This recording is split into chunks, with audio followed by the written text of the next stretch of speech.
press. do my utmost. And you'll press the talk button in order to start talking. Okay, So, great. testing 1, 2. All right, we're good.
The committee will come to order. Without objection, the chair is authorized to declare recess of the committee at any time. Without objection, members of the full committee not on this subcommittee are authorized to participate in today's hearing.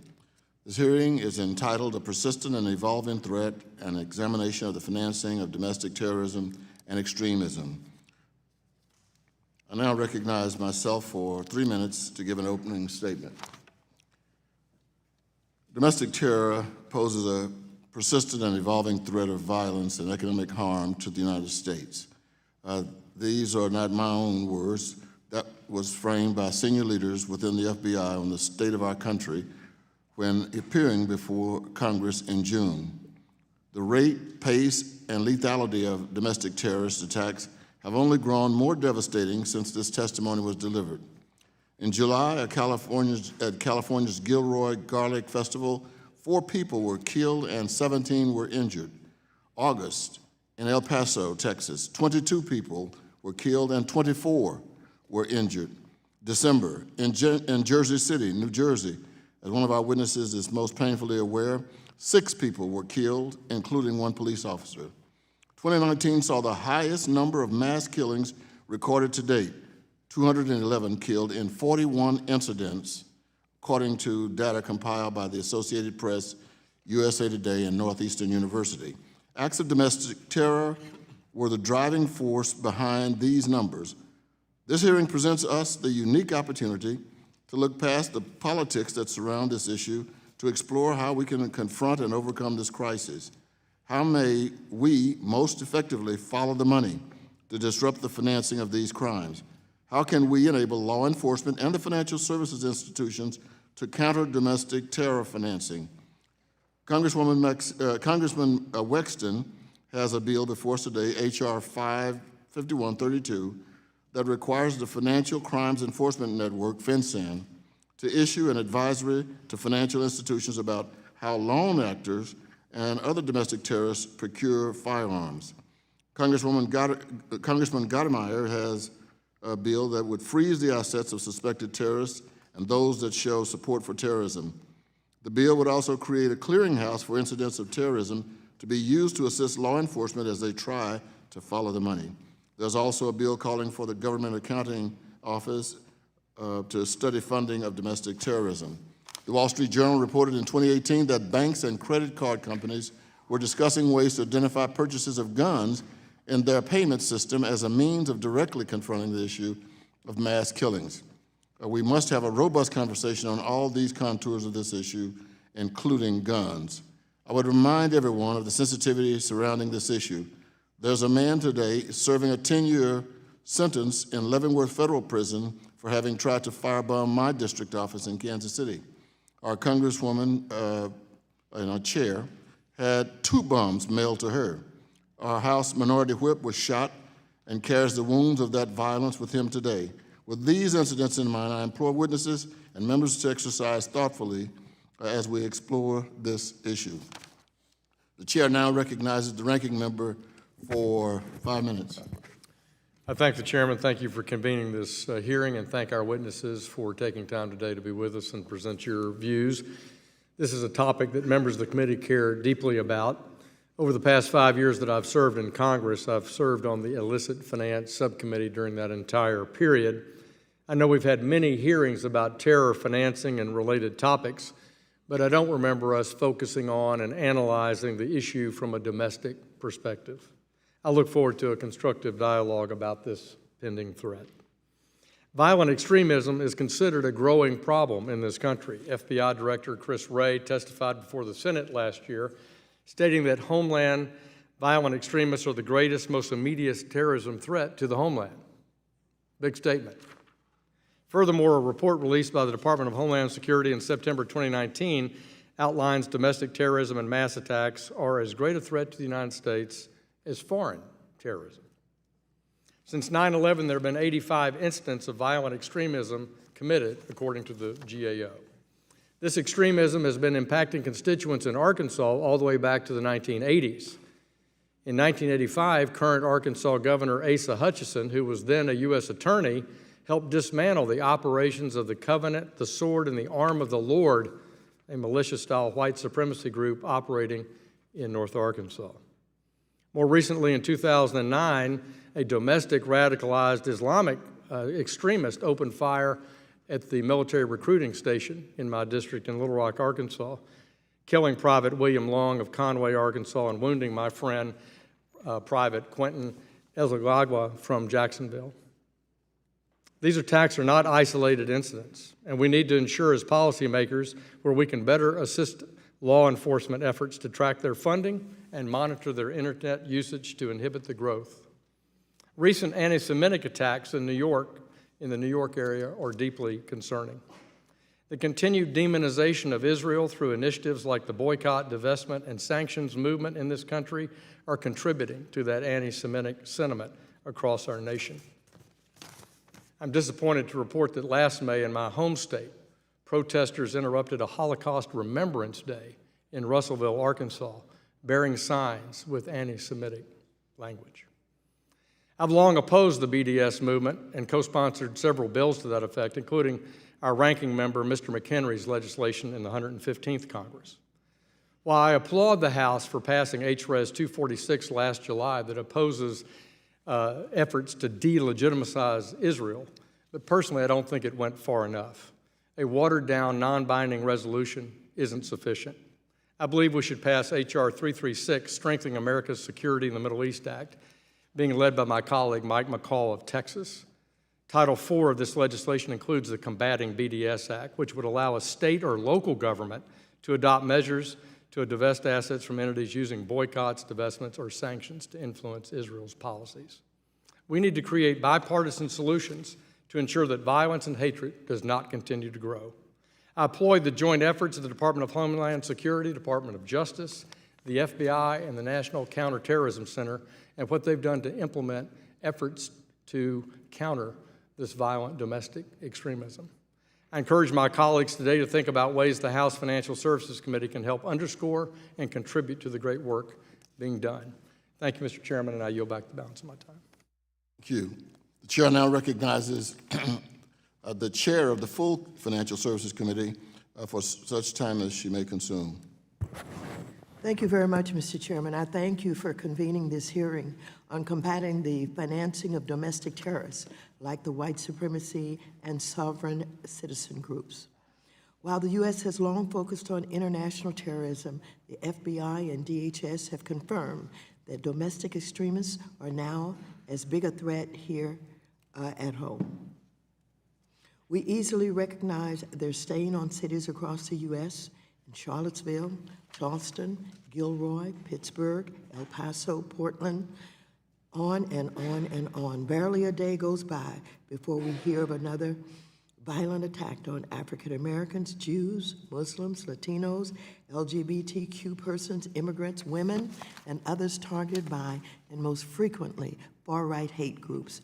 My staff and I were the targets of a recent domestic terror attack, receiving 2 pipe bombs from a right-wing Trump fanatic who also sent more than a dozen of these weapons to Democratic Party figures. President Trump's language that there are fine people on both sides and his willfully blind statements asserting that there is no global rise in white nationalism should concern all of us.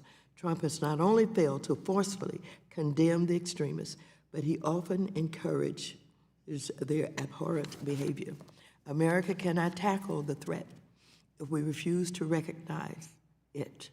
And I'm eager to hear from the panel about what Congress should do to act forcefully where Trump has refused to do so.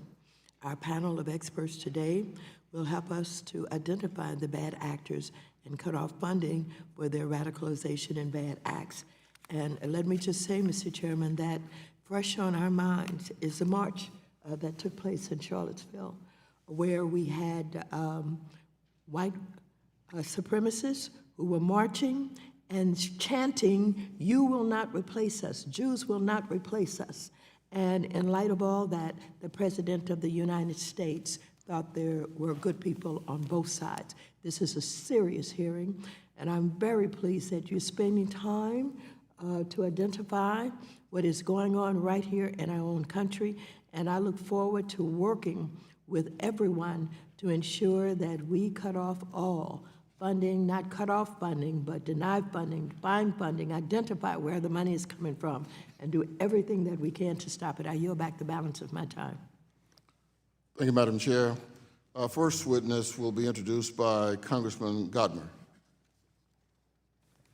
Thank you, Chairman Cleaver, for affording me the opportunity to introduce Jared Maples, the Director of the New Jersey Office of Homeland Security and Preparedness. And thank you, Chairwoman Waters, for your leadership to help combat domestic terror. Prior to joining Homeland Security, Director Maples spent more than a decade at the Central Intelligence Agency in several leadership roles, and previously worked at the Pentagon in the Office of the Secretary of Defense. He leads an office on the front lines of the effort to protect New Jersey residents from a range of threats, and especially threats against our state's diverse religious communities. According to the New Jersey Office of Homeland Security annual reporting, homegrown violent extremists inspired by ISIS and Al-Qaeda and other terrorists remain the #1 threat to New Jersey. And in recent years, his office has ranked white supremacists as one of the highest threats as well. In recognition of his extraordinary leadership against domestic terrorists, white supremacists, anti-Semites, and other homegrown terrorists, the Anti-Defamation League of New Jersey and New York and New Jersey awarded Director Maples with its 2018 ADL Making a Difference Award, noting, quote, "Director Maples has made great strides in connecting communities of faith with each other and with law enforcement, bridging gaps in communication before emergency situations happen so that the New Jersey community can work together instead of individually before calamity strikes." On many occasions, unfortunately far too many, including just after the attack in Jersey City and in all the counties that I represent in my district, we have stood together and worked closely together to make sure that our first responders and our religious institutions, our synagogues, our churches, our mosques, and all communities have what they need to protect the state and all of our residents against the next terrorist attack. We are very, very lucky to benefit from his expertise and leadership, and I look forward to hearing from him today on this issue that affects all Americans, Democrats and Republicans, and I'm very, very grateful that you're here today. Thank you. Thank you, Mr. Godmer. Our next witness is Lecia Brooks, who works in senior leadership as the Chief Workplace Transformation Officer at the Southern Poverty Law Center. Ms. Brooks previously served at the center's, as the center's outreach director, traveling around the U.S. and abroad to counter hate and extremism and to promote the celebration of differences. Our next witness is Raina Miller. Ms. Miller is a specialist in financial economics at the Congressional Research Service, focusing on anti-money laundering and countering terrorism financing. Previously, Ms. Miller has worked as a financial service attorney at Deschert LLP and at the Department of the Treasury. Our next witness is George Shillem, who is currently the Senior VP of Programs at the Anti-Defamation League. He has previously served in both the Bush and Obama administrations, the inaugural director of the Department of Homeland Security's Office of Community Partnership, as well as various other leadership positions. Our next witness is Raina Miller, a specialist in financial economic. We've already introduced you. Our final witness is Mary McCard. We are pleased to have you. Ms. McCard served as legal director at the Institute of Constitutional Advocacy and Protection and the visiting professor of law at Georgetown University Law Center. She has previously served as Assistant Attorney General for National Security at the DOJ and an Assistant U.S. Attorney in the D.C. Appellate and Criminal Court. Thank you all for being here today. Witnesses are reminded that your oral testimony will be limited to 5 minutes without objection. Your written statement will be made a part of the record. Ms. Maples, you are recognized now for, Mr. Maples, for 5 minutes to give an oral presentation of your testimony. Chairman Cleaver and Ranking Member Hill, thank you for the opportunity to testify before you today. It is an honor to speak with you and share information gathered by my office regarding sources of domestic terrorism funding as it impacts New Jersey and the country as a whole. The New Jersey Office of Homeland Security and Preparedness is tasked with coordinating counterterrorism, resiliency, and cybersecurity efforts across all levels of government, law enforcement, nonprofit organizations, and the private sector. Furthermore, we are charged with bolstering New Jersey's resources for critical infrastructure protection, preparedness, training, and federal grants management. Many domestic extremist attacks are committed by individuals unaffiliated or unassociated with a larger group network. Most of the cases I will discuss today highlight lone offenders who do not need large amounts of funding to conduct their operations, making it difficult to detect and prevent attacks. Common tactics in domestic extremist attacks include easily obtainable weapons such as knives, small arms, and vehicles. The cases I will mention have a direct nexus to New Jersey, but serve as examples of the kind of activity prevalent throughout the United States. My office assessed that many of these organized domestic extremist activities are funded through criminal enterprises, such as the illicit sale of counterfeit goods, drug and weapon trafficking, cigarette smuggling, and various fundraising methods. Lone wolf offenders will likely be self-funded in order to carry out their goals. Additionally, we cannot discount the future role of cryptocurrencies in funding acts of domestic extremism, both within New Jersey and across the U.S. NJOHSP has worked with many federal, state, and local government agencies during the course of investigations. While we provide details on our ongoing efforts, be mindful that we always seek to improve our approach towards preventing these incidents from occurring in the first place. The New Jersey Suspicious Activity Reporting System, or NJ-SARS, is part of an ongoing effort in New Jersey to increase our threat reporting, which is directly linked to the FBI's national SARS system known as eGuardian. Today, I will only highlight a few relevant case examples, starting with a recent tragedy.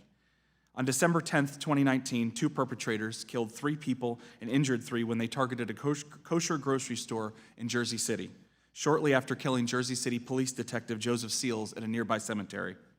The shooters espoused anti-Semitic and anti-law enforcement views prior to the attack. This is an ongoing investigation, and we expect to learn more about possible funding sources once it has concluded.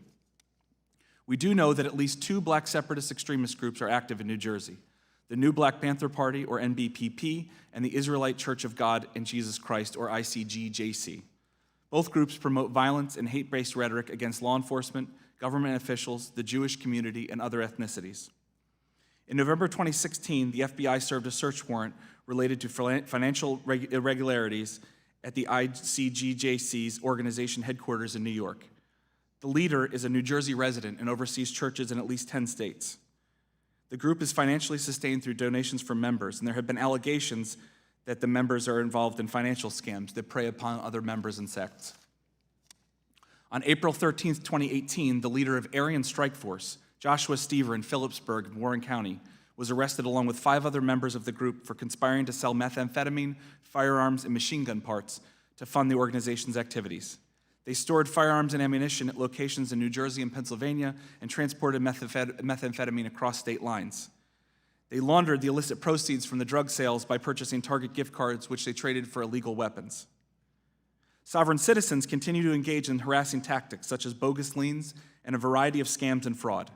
Threats and ultimatums, attempted citizens' arrests, takeovers of government or other buildings, and acts of violence, especially during traffic stop and residence visits, are common among the sovereign citizen movement. In May 2017, detectives from my office arrested a professed sovereign citizen for filing fraudulent liens, a first in New Jersey. Several of the largest scams involving sovereign citizens have brought in more than $100 million. Among the most common types of scams used are pyramid and other investment schemes, trust scams, real estate fraud, and various types of tax fraud, amongst immigration fraud and malpractice insurance fraud as they get more creative. In conclusion, we assess that organized domestic extremists will continue to fund activities through criminal enterprises, and lone offenders will likely be self-directed and self-funded in order to carry out their goals. Additionally, we cannot discount the future use of cryptocurrencies as a means to fund acts of domestic extremism within New Jersey and across the United States. Foreign terrorist organizations have used such platforms such as Facebook and Telegram to solicit funding through Bitcoin. In 2017, Andrew Anglin, publisher of neo-Nazi blog The Daily Stormer, received a donation after the Charlottesville attack in the amount of 14.88 Bitcoins, or approximately $60,000. We remain dedicated to continuing efforts to combat domestic terrorism and its sources of funding, to further collaborating with our law enforcement and private sector partners, and to work toward addressing threats with a focus on prevention. Chairman Cleaver, Ranking Member Hill, and distinguished members of the subcommittee, I thank you again for the opportunity to testify today. I look forward to your questions and yield back to the chairman. Thank you very much. Ms. Brooks, you're now recognized for 5 minutes to give an oral presentation of your testimony. Thank you, Chairman Cleaver, Ranking Member Hill, and the Chairwoman I'm Maxine Waters. For more than 3 decades, the Southern Poverty Law Center has been monitoring, issuing reports about, and training law enforcement officials on far-right extremist activity in the United States. Each year since 1990, we have conducted a census of hate groups operating across the United States. I'd like to make 3 main points today. First, we are witnessing a surging white nationalist movement in the United States that is part of a larger global movement linked by the idea that white people are being displaced in part by migrants in countries they believe should belong to them. Second, this movement is rooted in a toxic, anti-democratic, white supremacist ideology that is metastasizing on social media networks and other websites that traffic in hate. These networks are not only radicalizing people, but are in effect incubating new terrorists. Third, we would like to recommend ways in which technology companies, including social media sites and online pay portals, can disrupt the funding, organizing, and recruiting efforts of hate groups and bad actors who seek to normalize hate. On August 3rd, 2019, the United States witnessed yet another mass shooting, this time in El Paso, Texas, where 22 people were killed and more than 20 were injured. Shortly before the shooting took place, a 4-page manifesto appeared online, reportedly written by the shooter. The manifesto contained white nationalist talking points on demographic displacement, white genocide, and illegal immigration. Technology companies, especially social media platforms, play an enormous role in the spread of hateful rhetoric and ideas, which can lead to the radicalization of people online. Though the United States has since 9/11 devoted enormous resources to fighting international terrorism spawned by radical forms of Islam, it has done relatively little to combat another increasingly virulent source of terror, one that has claimed more lives in recent years, the white nationalist movement. According to SPLC's analysis, more than 100 people in the United States and Canada have been killed in attacks committed by extremists linked to the white supremacist movement since 2014. All the perpetrators interacted with extremist content online. Nothing has helped facilitate the process of far-right radicalization like the internet. The online radicalization narrative is now a terrifyingly common one. Before the days of the internet, far-right extremists typically had to publish and disseminate propaganda in printed form. Most Americans were simply never exposed to this material. Now, white nationalists commonly develop their views by coming into contact with extremist content online. Most people who associate with the white nationalist movement do not belong to a formal hate group, but act as a part of a loosely organized community of extremists who congregate around online propaganda hubs. There are entire online spaces, including the forum Fascist Forge, threads of social media sites, The Gab, Telegram, and many others that exist solely to provide training and advice on how to carry out acts of violence, to disseminate texts to promote racial terrorism, and to encourage followers to commit their own violent attacks. These online spaces are incubating future terrorists. For decades, the SPLC has been fighting hate and exposing how hate groups use the internet. We've lobbied internet companies one by one to comply with their own rules to prohibit services from being used to foster hate or discrimination. A key part of this strategy has been to target these organizations' funding. Hate group sites are primarily funded by peer-to-peer interactions, not by large donors. Even a small amount of money can go a long way in spreading hate online. These groups and individuals are able to spread their toxic ideologies far and wide through ads and events that cost relatively little. Public exposure is half the battle. Our campaign must continue in earnest. In October of 2018, the Change the Terms Coalition recommended policies for technology companies that would take away the online microphone that hate groups use to recruit members to raise funds and organize violence. We encourage this committee to do further research and support or encourage online platforms from removing their funding sources and preventing these ideas from reaching a wider audience and disrupting their networks. Thank you. Thank you very much. Mr. Sealam, you are now recognized for 5 minutes to give an oral presentation of your testimony. Chairman Cleaver, Ranking Member Hill, Chairwoman Waters, thank you for this opportunity to present before the subcommittee this morning. As stated, my name is George Salim, and I currently serve as the Senior Vice President for National Programs at the ADL. For decades, ADL has fought against anti-Semitism and bigotry in all forms by exposing extremist groups and individuals who spread hate and incite violence. Today, ADL is the foremost non-governmental authority on domestic terrorism, extremism, hate groups, and hate crimes. ADL sits at the nexus of helping secure our communities from hate and extremism, protecting civil liberties, and advocating for change. I've served in multiple roles in our government's national security apparatus at the Department of Justice, Homeland Security, and at the White House on the National Security Council staff. Today, I oversee the efforts at ADL to investigate and expose extremism across the ideological spectrum. The threat of domestic extremism in the United States today is severe and urgent. In 2018, domestic extremists killed at least 50 people, a sharp increase from the 37 murders documented in calendar year 2017. Recent tragedies have struck in the form of attacks against Jewish worshipers inside a synagogue in Pittsburgh and against the Latinx community at a Walmart in El Paso, Texas. We all must come together to comprehensively develop new approaches to keep our communities safe. While the financing of domestic terror organizations is much smaller than international terrorism, with organizations using inexpensive methods, cutting off their resources should nevertheless be a top priority.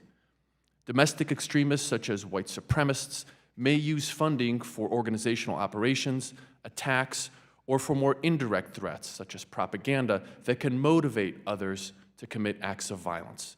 Domestic extremists typically fund their operations through a range of measures, including self-funding and using their own finances, a variety of criminal activities, bartering and other in-kind relationships, and other methods that they apply, such as direct contributions from other individuals, crowdfunding, advertisements, and the proceed of merchandise sales, and lastly, anonymized transfers and transactions such as cryptocurrency. We urge companies to independently act to prevent extremists from using their services to bring harm to our communities. Research supported by Congress can help companies determine the best way to address today's challenge. Some of the promising practices for the financial industry include crafting more effective terms of service, improving reporting mechanisms, maximizing transparency, ensuring appropriate training for trust and safety teams, collaborating across industry, including with civil society, and putting appropriate limitations on actions to protect civil liberties and prevent discrimination. We look to you in this committee to use your authority to support cutting off financial flows to mitigate extremist threats. We ask you to support research on the threat of domestic terrorist financing and what works to counter it. The FBI and the Department of Justice should prioritize their efforts and transparently share their view of what the domestic threat picture is, including financing and terrorism generally. There are a range of steps Congress can take to help counter domestic terrorism threats, some of which are ready for your immediate action. First and foremost, we implore you to use every opportunity to speak out loudly against all forms of hate. Second, we need the executive branch to be held to a higher standard of transparency on domestic terrorism issues and further examine options under current law, such as whether overseas white supremacist groups meet the criteria to be designated as foreign terrorist organizations or FTOs. Third, we urge Congress to immediately pass the Domestic Terrorism Prevention Act, pass the Jabbar Hire No Hate Act, and increase funding for the Nonprofit Security Grant Program and the DHS Office of Targeted Violence and Terrorism Prevention. And finally, in light of the lack of prosecutable domestic terrorism charge, Congress should examine whether a rights-protecting domestic criminal charge is in fact necessary. Government cannot address today's threats alone, and we need whole-of-society approaches to today's challenges. And financial services firms, technology companies, and other members of the private sector should be urged to improve how they can address harmful content on their platform. Thank you for this opportunity to present before you today. Thank you, Ms. Miller. You are now recognized for 5 minutes to give an oral presentation of your testimony. Thank you, Chairman Cleaver, Ranking Member Hill, Chairman Waters, members of the subcommittee. Thank you for the opportunity to testify today. My name is Rena Miller, and I'm a specialist in financial economics at Congressional Research Service. Today I'll discuss the regulatory tools on which our counterterrorism financing system relies, as well as ways in which these existing tools are challenged to address domestic terrorism. I'll also touch upon changing technologies and new proposals. I would note that CRS is nonpartisan and does not advocate for any particular policies or proposals. The existing U.S. regulatory regime to combat terrorism financing was not set up with the challenges of today's domestic terrorism in mind. The existing regime draws heavily upon the Bank Secrecy Act of 1970, the BSA, and the USA Patriot Act passed in the wake of 9/11. Their key requirements include record-keeping and reporting for financial institutions, which I'll call banks, and due diligence on customers opening accounts, as well as on terrorism designations. These requirements can be powerful tools to track foreign terrorists, but they may be less relevant for flagging a potential domestic terror attack in advance, particularly for small-scale attacks that may not require large sums of money, such as those involving retail firearms or a rented car. Another pillar of our counterterrorism financing regime, or CFT regime, has been the designations of foreign terrorist organizations and the freezing of their assets. But such designations apply only to the financing of terrorists abroad, not to domestic groups. This may reflect First Amendment concerns. Although there is very little public information, domestic terrorists appear to require relatively limited funds to finance their operations, may rely on crowdfunding, and may be harder for banks to screen, assuming they use banks, absent designations or other public information. In sum, although the U.S. may have potent regulatory tools against international terrorism, these may be harder to leverage against domestic terrorism. Current threats from domestic terrorism underscore these challenges. In recent testimony, FBI Director Wray noted that lone offenders represent the dominant trend for lethal domestic terrorists, and that frequently they act without a clear group affiliation or guidance, making them challenging to identify, investigate, and disrupt. Bank Secrecy Act reports can provide valuable information to law enforcement, particularly following such attacks, even if their usefulness in flagging potential attacks is still debated. There is little in the way of public systematic studies of domestic terrorism financing. The Anti-Defamation League's study provides one of the few relevant public sources. Their study found that such groups tend to be poorly funded, decentralized, to be early adopters of new technology, and to often rely on crowdfunding and cryptocurrencies.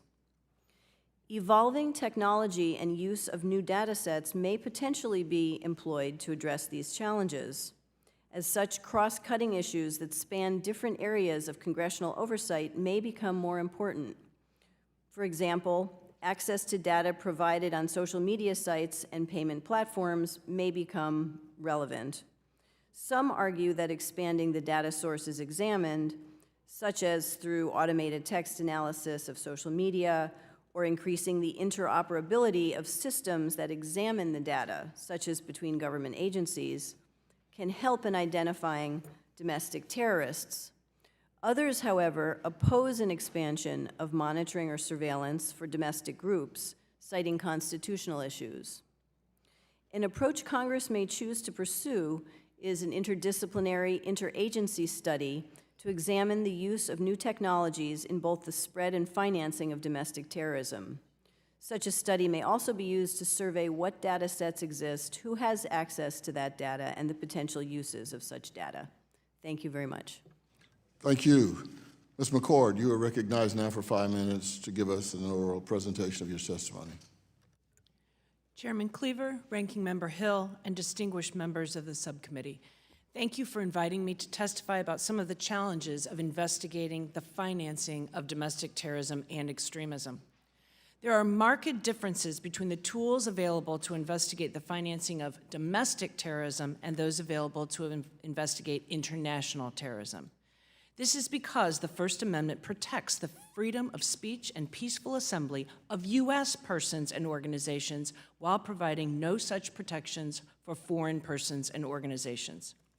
Thus, U.S. law provides for the designation of foreign terrorist organizations like ISIS and al-Qaeda, even if those same organizations might engage in some non-terrorist activity that would be protected by the First Amendment if they were based here in the United States. A foreign terrorist, or FTO designation, allows the United States to enforce criminal statutes that prohibit providing material support or resources to designated FTOs. The material support statute provides a basis for law enforcement and the intelligence community to open investigations on suspicion that a person or entity may be financing a foreign terrorist organization, regardless of the purpose of the financing. In other words, even if a person wants to fund only the quote-unquote humanitarian operations of an FTO, it is prohibited. The material support statute therefore drives U.S. financial services providers to implement sophisticated risk management protocols for detecting potential misuse of their services for foreign terrorist financing. By contrast, because of the rights protected by the First Amendment, there is no comparable designation scheme for domestic extremist organizations. Hateful speech, even if abhorrent to the majority of the population, is protected by the First Amendment, as is assembling with others who share the same hateful views. Unless an organization engages solely in unprotected activity, such as committing crimes of violence, any designation of an organization as a terrorist organization, a U.S. organization, would likely run afoul of the First Amendment. Thus, law enforcement cannot open an investigation merely based on suspicion that someone is providing financing to a U.S.-based extremist group. Moreover, the FBI is prohibited by its own internal rules from opening investigations based purely on First Amendment activity. To use investigative tools like undercover and sting operations, sometimes criticized as overly aggressive but important in any crime prevention program, the FBI must have reason to believe that a crime is being or may be committed. For the reasons just discussed, providing material support for a designated terrorist organization is not an available option for opening an investigation into the financing of domestic extremist organizations. But there's another gap in our criminal laws that impacts terrorism investigations. Currently, there is no federal law prohibiting what is commonly thought of as domestic terrorism when committed with a firearm, knife, vehicle, all of which have been used in recent domestic terrorist attacks in the U.S., when that crime is not connected to a foreign terrorist organization or committed against a U.S. official or U.S. government property. Likewise, there's no federal criminal terrorism prohibition on stockpiling firearms with the intent to commit a mass attack to further what we think of as domestic ideologies like white supremacy, as long as it's unconnected to foreign terrorist organization. This gap has several important implications. First, it fails to accord moral equivalency to terrorist acts regardless of the ideology motivating them. This leads to a double standard that perpetuates the misconception that all terrorism is Islamist extremist terrorism, even when the lethality of domestic terrorism in the homeland exceeds that of international terrorism. Second, it results in inaccurate and inadequate data about incidents of domestic terrorism that could be used to develop measures to counter the threat. Third, and most salient for today's hearing, it fails to integrate domestic terrorism investigations into the U.S. counterterrorism program, which is based on prevention of terrorist acts rather than prosecutions after the fact. Filling the gap in our terrorism statutes, as explained more fully in the paper I provided as part of my written testimony, when coupled with appropriate oversight to ensure that resources are being used to combat the most significant threats and not to infringe First Amendment rights, would provide more flexibility for law enforcement to open investigations into those who may be acquiring or providing resources, financial or otherwise, for potential terrorist attacks. Thank you again for the opportunity to address the subcommittee. Thank you, Ms. McCord. Thank all of you for your testimony. I recognize myself now for 5 minutes. And what I'd like to do is just follow up with you, Ms. McCord, because you raised an issue that we've tried to address. In August, right after the El Paso murders, I sent a letter to Treasury Secretary Mnuchin and to the Secretary of State and to the Attorney General, William Barr, asking that the Department of the Treasury and Department of State designate the El Paso shooter as a specially designated global terrorist, consistent with Executive Order 13224, and to develop a list of other potential white nationalist individuals or organizations in an attempt to prevent future attacks. And what we have now, most of the things that we've concentrated on domestically are not domestic. We're still responding to 9/11. So are we moving in the right direction? The FBI still recognizes, you mentioned it, the paramount threats based on outside international bad actors. What can we do? I mean, you raised the issue, but do you have any specific recommendations for us? Thank you, Mr. Chairman. I have recommended in writing and public speaking that I've done and in consultations with Republicans and Democrats in both the Senate and the House of Representatives have suggested consideration of a domestic terrorism statute. Now, I say domestic terrorism, but really I think the distinctions between domestic and international terrorism have pretty much fallen by the wayside for the reasons you just indicated. We've seen domestic terrorist attacks here where the attacker is referencing the Christchurch, New Zealand shooter, for example, people in Netherlands and Western Europe, Southeast Asia, et cetera. They all are referring to each other. And we know that there are white nationalist and white supremacist extremist groups operating and advocating violence in other countries.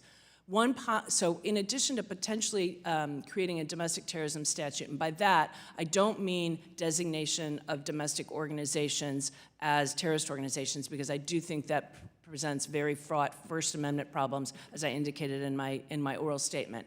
But criminalizing the actual commission of violent acts when done with the intent to intimidate or coerce a civilian population or influence the policy of government through intimidation or coercion, which is the current definition of terrorism in the U.S. Criminal Code.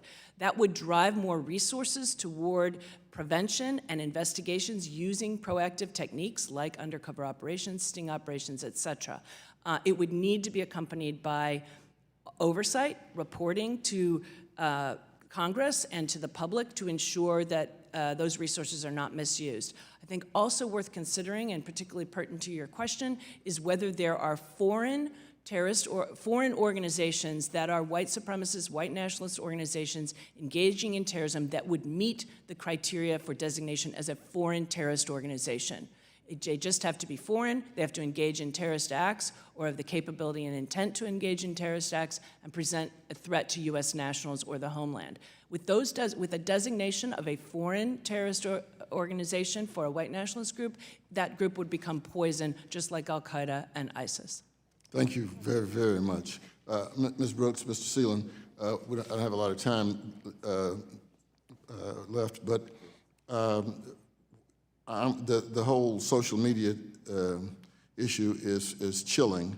And on April 9th, this is amazing, we had a hearing on hate crimes, and we had testimony from representatives from Google, which owns YouTube. And it was reported that YouTube was forced to turn off comments sections of its live stream less than an hour into our hearing because it was flooded with hate speech and racist comments. The First Amendment issue is something we all in this country respect, But when human life hangs in the balance, what is the right balance to respect civil liberties, but at the same time preserve life? Mr. Chairman, thank you for that question. So ADL believes very firmly in protecting the right of free speech of any person or any group in the U.S., irrespective of how abhorrent those beliefs can be. But there is indeed a line which we have seen crossed in recent years where hate speech leads to hate violence and violent extremism in the U.S., as the other panelists here have documented extensively in their testimonies. Some of the measures that YouTube in particular and other social media companies are starting to employ are a step in the right direction, but it's our belief that more needs to be done. I'm going to return to this if we have second rounds of questions. Right now, I'd like to recognize the gentleman from Arkansas, the ranking member, Mr. Hill. Thank you, Chairman. Thanks again for this hearing. Ms. McCord, just following up on that theme, we obviously have a statute against hate crimes in the United States. Are you, and it includes planning one in addition to committing one, is that a place where you would go to work on this definition of domestic terror effectively? Tell me the distinctions there between committing a hate crime, which is against federal law, and the more complex conspiracy aspect of domestic terrorism. Certainly. I think I look at this as a Venn diagram. So there are certainly many cases in which a crime that would qualify under the definition in the Federal Criminal Code as domestic terrorism might also be a hate crime. For example, the Pittsburgh synagogue shooter at the Tree of Life. He is now charged with multiple federal hate crimes. I would say that his crime also very well qualifies as domestic terrorism under the U.S. Criminal Code. And that is, again, a crime of violence that violates state or criminal law, and that is done to intimidate or coerce a civilian population or influence a policy of government through intimidation or coercion. So I do think, and I know many people have said, more rigorous enforcement of our hate crime statutes and investigations predicated on those statutes might be a gap filler. And I do think it would be helpful, and more resources should be put toward that. But there are things that would not fall into the center of that Venn diagram. Mm-hmm. Anarchist violence, sovereign citizen violence, violence that's not based on race, religion, or one of the other protected categories of hate crimes would fall outside of that. And so it's not a perfect fit. It's also not a perfect fit just as a practical matter because the investigators, at least at the FBI, which is the ones I'm the most experienced with given my career at the Department of Justice, those that are in the counterterrorism branch are specialists in terrorism, and they're specialists in the types of investigative techniques used to ferret out and prevent terrorist acts. The investigators, wonderful investigators in the hate crimes branch, are within the criminal division focused, and their own assistant director, I believe, has testified to this effect, focused on justice after the fact. So I understand that those two branches are now have a joint task force and are working more together, and I applaud that, and I think it's a great idea, but there are still some gaps that remain. Thank you. Mr. Salim, you want to add to that, please? I would only add to the last point that Ms. McCord made that this new joint fusion cell at the FBI, ADL has worked closely with both sides, both the counterterrorism division and the criminal side, which investigates hate crimes.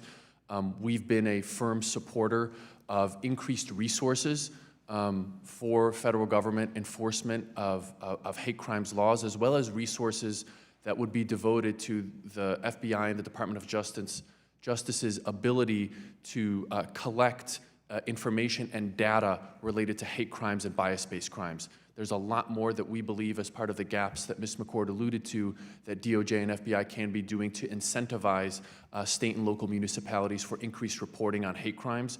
The joint fusion cell that they've established is a step in the right direction. More resources and data needs to be collected to help fill those gaps. Thank you. Ms. Brooks, are there any states that have a domestic terrorism statute in the United States? We do have hate crime, state hate crime laws, I guess.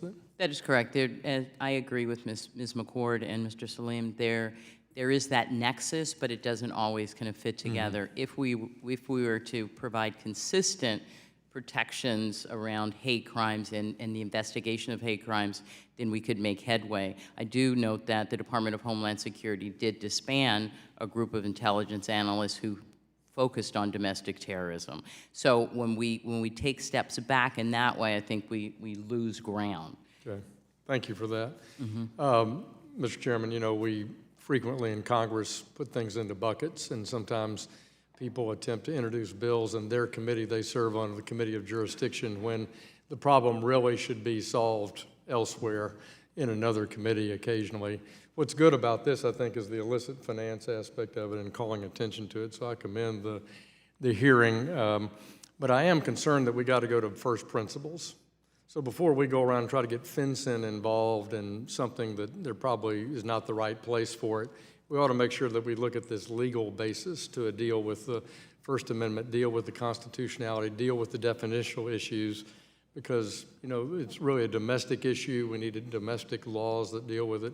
So I would hope Homeland Security, you know, and the FBI would make recommendations in this so that we can get first principles right before we deal with some of these derivative potential issues. But this has been very helpful, and I look forward to the continued discussion. Yield back.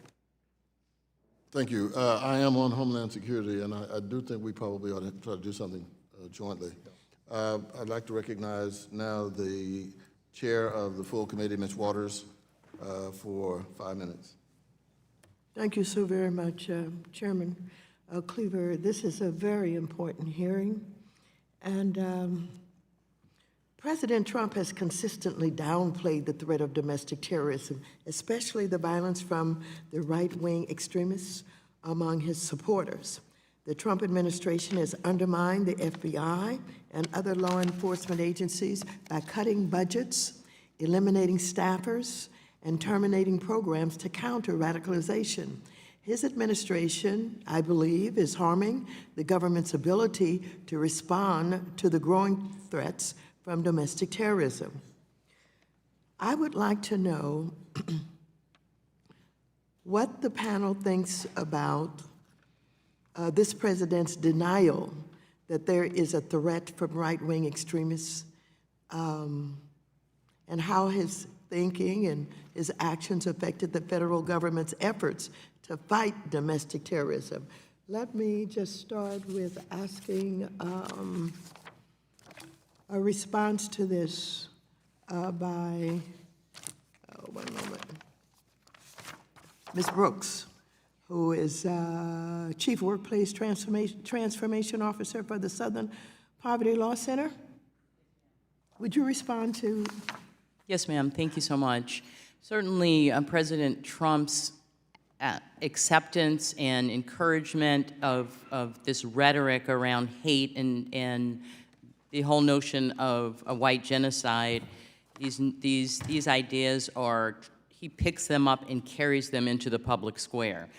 The Southern Poverty Law Center would say that one of the biggest drivers in the increase in hate and hate activity is this whole notion of shifting demographics. It plays into the false notion and the false narrative that there's a white genocide afoot. Unfortunately, President Trump, because that's a large amount of his base, he doesn't counter that narrative.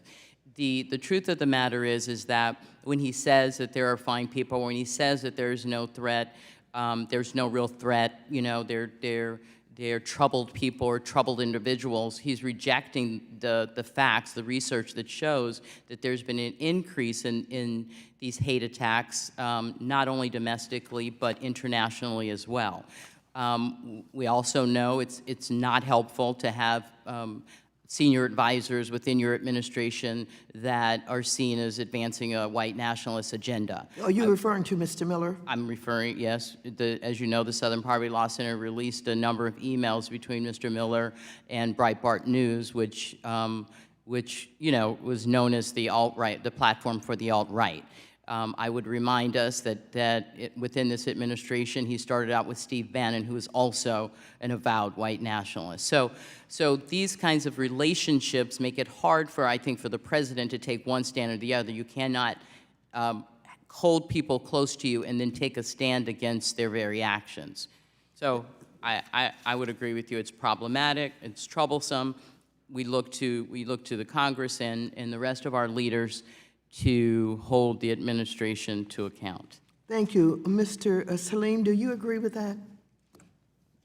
Chairwoman Waters, thank you for that question, and thank you Yes. for raising these issues. I'd like to offer a few concrete facts and statistics that I think can help speak to address this issue. Over the course of the past decade, between calendar year 2009 and 2018, domestic extremists of all kinds killed nearly 430 people across the United States. Of those deaths, 73% were at the hands of right-wing extremists such as white supremacists, sovereign citizens, and militia adherents, as a number of the members of this committee alluded to. In 2018, there were nearly 50 deaths, which was the fourth deadliest year on record for domestic extremist-related killings since 1970. Ma'am, the conclusion of these statistics is that when it comes to white supremacist and white nationalist violence that results in the loss of life in the United States, it's impossible to blame one specific person. There are a range of different factors that can be attributed to the loss of American lives, but I would say that it's the responsibility and it is incumbent on leaders at all levels, federal, state, and local, to stand up and forcefully speak out against bigotry and intolerance of all forms. Do you attribute to the president a lack of leadership in this area? I would say that any opportunity an elected or appointed official has the opportunity to condemn bigotry and intolerance, they should do so. I yield back the balance of my time. Thank you, Ms. Waters. I appreciate very much the Houston Texans being beaten soundly by the Chiefs on this past Sunday. And so now I recognize a gentleman from Texas, Mr. Williams. Thank you, Mr. Chairman, and thank you, Ranking Member, for this hearing. I must say I'm disappointed that we are taking political shots at our president when the threat of domestic terrorism is real, and what we're doing is reducing the true impact, I believe, of this hearing today. So I'm sorry that we've gotten down that road. With that being said, I'm sure you all remember just a few years ago the congressional baseball team, of which I was a member and one of 6 that was wounded, was targeted by a left-wing deranged shooter who was specifically targeting the Republican team because of his political beliefs. Also, Fort Hood is in my district, which you're familiar with some of the instances we've had at Fort Hood. So this whole thing is real personal with me. I may see it different than others. And with that being said, we as Americans must always be able to speak about our differences and carry unwavering beliefs without resorting to violence. So I want to thank our witnesses for coming here before us today to share your expertise so that we can all ensure that such horrible incidents as we talk about will never happen again. So many of you have referenced in your testimonies that these attacks often do not require many resources to carry out. As we debate various proposals to try to stop these attacks before they occur, we need to take into account the constitutional and privacy concerns that would come if there was increased data collection by our government or financial institutions. We as lawmakers must debate these issues in full transparency in front of the American people as we like to strike the correct balance. So make no mistake, domestic terrorism is horrible in all of its forms. And I am not calling for inaction, but we must make sure we understand that all repercussions before passing new laws. So, Ms. McCord, my question to you would be, I would like to get your thoughts on what you believe is the appropriate balance between free speech, privacy, and security. Thank you, Congressman. The Supreme Court's been very clear that violence and incitement to imminent violence is not protected by the First Amendment. And so I think that's a good place to start when we talk about drawing the lines. And I mentioned earlier in today's testimony that I have advocated for Congress to study whether a terrorism offense should be created that applies to all terrorism that occurs here in the United States, regardless of its ideology. And it would apply to crimes of violence that are criminal under federal or state law. So we're talking about murder, kidnapping, assault with aggravated assault, assault with a dangerous weapon, those types of serious crimes, when done with the intention to intimidate or coerce a civilian population or influence the policy of government through intimidation or coercion.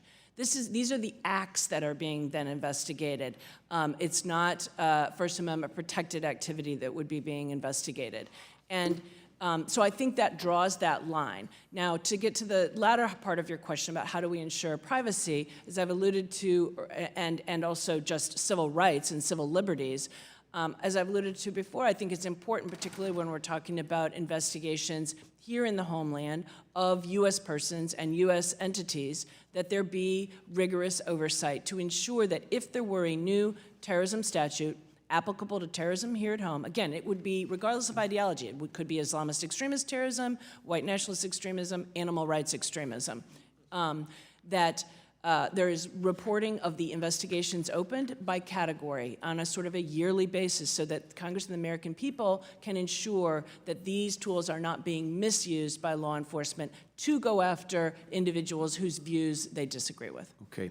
Ms. Miller, on page 4 of your testimony, you state that white supremacist groups tend to be early adapters of new technologies to finance their activities. So do you think the government procurement process operates at a pace that hamstrings our agencies from monitoring and combating these new funding streams as they come to market? Congressman, thank you for that question. I'm an expert in financial regulation, but not in government procurement. But we do have experts at CRS who follow government procurement issues. So if you would like me to follow up on that, we could get a written answer back to you. If you would, I'd appreciate that. Director Maples, in your testimony, you say the New Jersey Suspicious Activity Reporting System collects and analyzes over 1,000 SARs per year. While this number seems manageable for your team, FinCEN collectively receives well over 1 million SARs every year. With such a high volume of suspicious activity being reported, it seems like finding the credible threats would be obscured amongst all the other data. So real quick, how can we better tailor our SAR regime to expose legitimate threats? So first of all, New Jersey is unique in that my agency coordinates it, and that goes to the federal e-guardian system, as I mentioned in my comments, but it goes down to the local level. So that, I believe, can be replicated nationally and supported. We have a smaller number because we're not dealing with the entire nation, we're dealing with New Jersey. But the model we have as far as integrated in one central location versus multiple fusion centers, multiple areas, just the federal side, we think our model is effective, and if that can be replicated, we'd be happy to partner and push that narrative out there. Okay, thank you. I yield my time back. Thank you. The gentleman from New Jersey, Mr. Gottmer, is now recognized for 5 minutes. Thank you, Mr. Chairman. Director Maples, I've proposed bipartisan legislation called the FASTER Act to help law enforcement freeze the assets of ISIS-inspired lone wolf terrorists and other extremists on our soil, to prevent these funds from being used to carry out another attack by friends, family, or unknown accomplices operating in a small cell. It also calls for a national homegrown terrorism incident clearinghouse for law enforcement to collect and share information on incidents to help investigate and thwart future attacks. Director, given your experience in New Jersey, do you believe that establishing a national clearinghouse for incidents of homegrown and domestic terrorism would help federal, state, and local governments and the private sector collect, share, and mine data to help identify patterns? Thank you, Congressman, and I also want to thank you for your comments at the beginning and your partnership and leadership in this area. It's been vital to our efforts in New Jersey. Thank you, sir. I do think so. I think, as I just mentioned to the gentleman from Texas, we do think we have a great model, and the more we can do a clearinghouse and remove stovepipes and eliminate those threads that may not be being connected amongst federal, state, local entities, the better and safer we'll be. Obviously mindful within the rights of the citizenry and our visitors here, but we want to make sure that we connect those dots, and in doing something like a clearinghouse is definitely an effective way to do that. Thank you. In recent years, your office has determined that homegrown violent extremists inspired by foreign terrorist organizations such as ISIS and Al-Qaeda remain the highest threat to New Jersey. In 2017, our state's one-of-a-kind suspicious activity reporting, as we were just talking about, SAR program, helped lead to the arrest of a New Jersey man planning to help build and detonate a pressure cooker bomb in New York on behalf of ISIS. How does financial information, do you think, such as suspicious wire transfers or large cash transactions, play a part in NJ's SARS program, and are there gaps when it comes to gathering this information that could help lead to an arrest or prevent a potential terrorist attack? So one, it is effective. It's a fantastic case example, I think, of this happening and working in real time. As far as the financial pieces go, we do get reports on those, and as the gentleman from Texas also mentioned, there is a large variety of financial suspicious activity reports throughout the country and the world. I think we can better tie into those and make clear articulations as why those are suspicious activities, and that can help our state system in making sure that we're getting that out there to local financial institutions, but then also our communities. That's that connection point that may help us head off another incident. Speaking of new trends and threats, from 2013 to 2017, terrorists carried out 25 known vehicle ramming attacks in North America and Western Europe, resulting in 156 fatalities and 790 injuries. This includes the Halloween 2017 terrorist attack in Lower Manhattan, which killed 8 people, including my constituent Darren Drake of New Milford, New Jersey. Since that tragic day, I've worked closely with the Drake family to stop terror truck attacks and recently reintroduced the bipartisan Darren Drake Act, H.R. 4942, with Congressman Fitzpatrick to ensure rental companies report suspicious behavior at every point of sale. Director, do we see domestic and homegrown terrorists increasingly resort to terror trucks attacks in public space, and how can we stay ahead of this particular threat?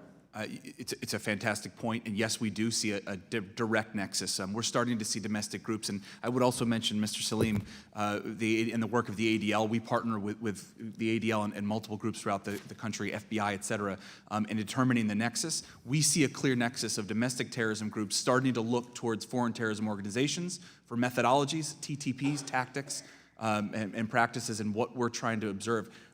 Mass gathering attacks, vehicle-borne attacks, using knives. They're seeing that those are effective, and you're starting to see an online presence in some other areas that we know of that they're talking about using those tactics here in America. Thank you. Mr. Salim, I want to recognize the ADL for years of sounding the alarm on the threat of violent anti-Semitism and attacks on religious groups. We recently experienced, as you know, the horrific act of domestic terrorism targeting the Jewish community in Jersey City. We know the assailants had been planning for months, acquired supplies, and practiced at a firing range in the days before the shooting. Do you believe that there was any information that could have tipped off law enforcement that the couple was planning an attack? How can we find this sort of information out going forward? Congressman, thank you for that question, and thank you for acknowledging both the award and the close cooperation between ADL and the New Jersey Homeland Security. The way that radicalization and recruitment and mobilization, like we saw play out in Jersey City, has been playing out in recent years, has continued to evolve. ADL believes that there can be more done to prevent and intervene in the cycle of radicalization and recruitment. Fundamentally, better data drives better policy and better security. So the ability for federal, state, local, and non-governmental entities to collect information, to get better reporting on suspicious activity and a range of other factors can lead to more comprehensive security procedures. And also, it's our belief that we need a comprehensive set of solutions that include mental health, social service, education providers, not limited solely to law enforcement, but in partnership and in concert with law enforcement prevention services. Thank you. I yield back. Thank you. Thank you. We have a unanimous consent request. Ms. Waters? Thank you very much. Unanimous consent request to enter into the record a report compiled by the Southern Poverty Law Center on Stephen Miller's affinity for white nationalism revealed in leaked emails. Without objections? Thank you. The gentleman from Virginia, Mr. Riggleman, is recognized for 5 minutes. Thank you, Mr. Chairman, and thanks to all of you for being here. And before I start my questions, my background was foreign terrorism, kinetically and non-kinetically, so for a long time. So have some questions on that, but also this hits close to my heart. Specifically, thank you, Representative Williams, for what you said today. Anytime you see political violence like that is abhorrent, and the reason I can talk to that also is in my district, that's where Charlottesville is. So, August 12, 2017 was an awful day for my district and what happened there. And for me, as far as white supremacists are concerned, I really wish they would just go back to their cave. And that's really pretty blunt in what I can say about that, specifically because I got the chance to see ethnic cleansing for real and ethnic violence during Operation Allied Force when I was on the Romanian-Serbian border. We were trying to protect the Kosovars from ethnic cleansing there. So this is something that it gets me angry, and I think you see a lot of that here, on our panel today. Some of the things, we're the National Security Subcommittee. in financial services. And I, you know, talking about the Ranking Member Hill's comments about other things that could be done first, I actually have some specific questions about how we can thwart domestic terrorism and homegrown violent extremist attacks, but it's actually how we can help. And I know that's scary. We're Congress and we're here to help, but I do want to ask these questions, you know, as we go forward and how we can help. And I had some incredible questions here, but listening to, and Mr. Maples talking about you and also the incredible work that you're doing in New Jersey, right? And really, Josh, great job. I think he already left. Where can we go? And I'm going to have a lot of questions here. When you're talking about gaps in enforcement, and I'm going to talk illicit finance with Ms. McCord also, and Mr. Salim and Ms. Brooks. But as far as gaps, when you're talking steganography, when you're talking all the things you're doing with, you know, cryptocurrency utilization, gaming command and control, social media radicalization, and the TTP similarities, or, you know, tactics, techniques, and procedure similarities between domestic terrorists and foreign terrorist organizations, which I really would love to have a talk with you about that one day. But also social network analysis and pattern analysis. When you're talking about what you're doing for that specifically, where are the gaps that you're seeing, even in fusion center types of activities, when you're looking at targeting, when you're looking at intelligence analysis?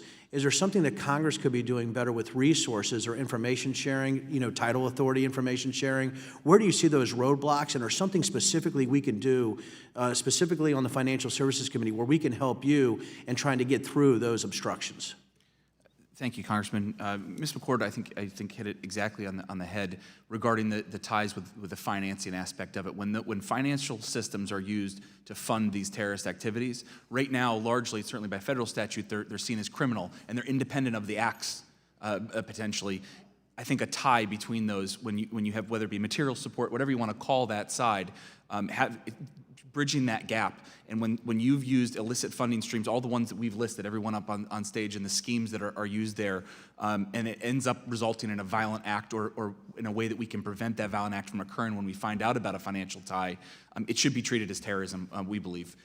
So I think from that perspective, the support, and I think what every speaker has talked about, in getting your support on that side would be huge for us. And that's what I want to do. And Ms. McCord, I mean, and you can go back to Mr. Maples too. I want to ask this question because there's experts up here, and everybody might have something to say on this. Do you see a rise in cryptocurrency utilization over, say, fiat currency? Are you seeing something, you know, based on, say, goodness, the way to transfer money? And I did some steganography, right? Are you seeing a rise in cryptocurrency utilization as something that we don't have the place to resource, or do we need to resource that, or do you see that that's a huge limiting factor or limfac for law enforcement right now? So I don't have good data on how, to the extent to which domestic extremists are using cryptocurrency. It's not my area of expertise. I think it is something that definitely needs study. If I could answer your question about another gap very quickly, because I know time is short, is I also think we need more government-to-government sharing of information. As we discussed, right, this is not just a domestic problem, and NCTC, for example, historically has shared only sort of international terrorism information and not this type of information, and that could help not only ferret out the tactics and plans and plotting, but also financing. A loaded question for NCTC, because I've worked with them also. Do you see that they don't have the resources for domestic terrorism and information sharing, or do you actually see government gaps or actually authority issues with sharing that information across law enforcement agencies? So I know that they've recently, through their lawyers, done their own sort of review of their authorities and have concluded that they can move into this space. I haven't done my own separate analysis of that, and I believe that the director late last year announced that they were going to be trying to develop protocols for sharing more information with respect to threats other than your typical foreign terrorist organization threats.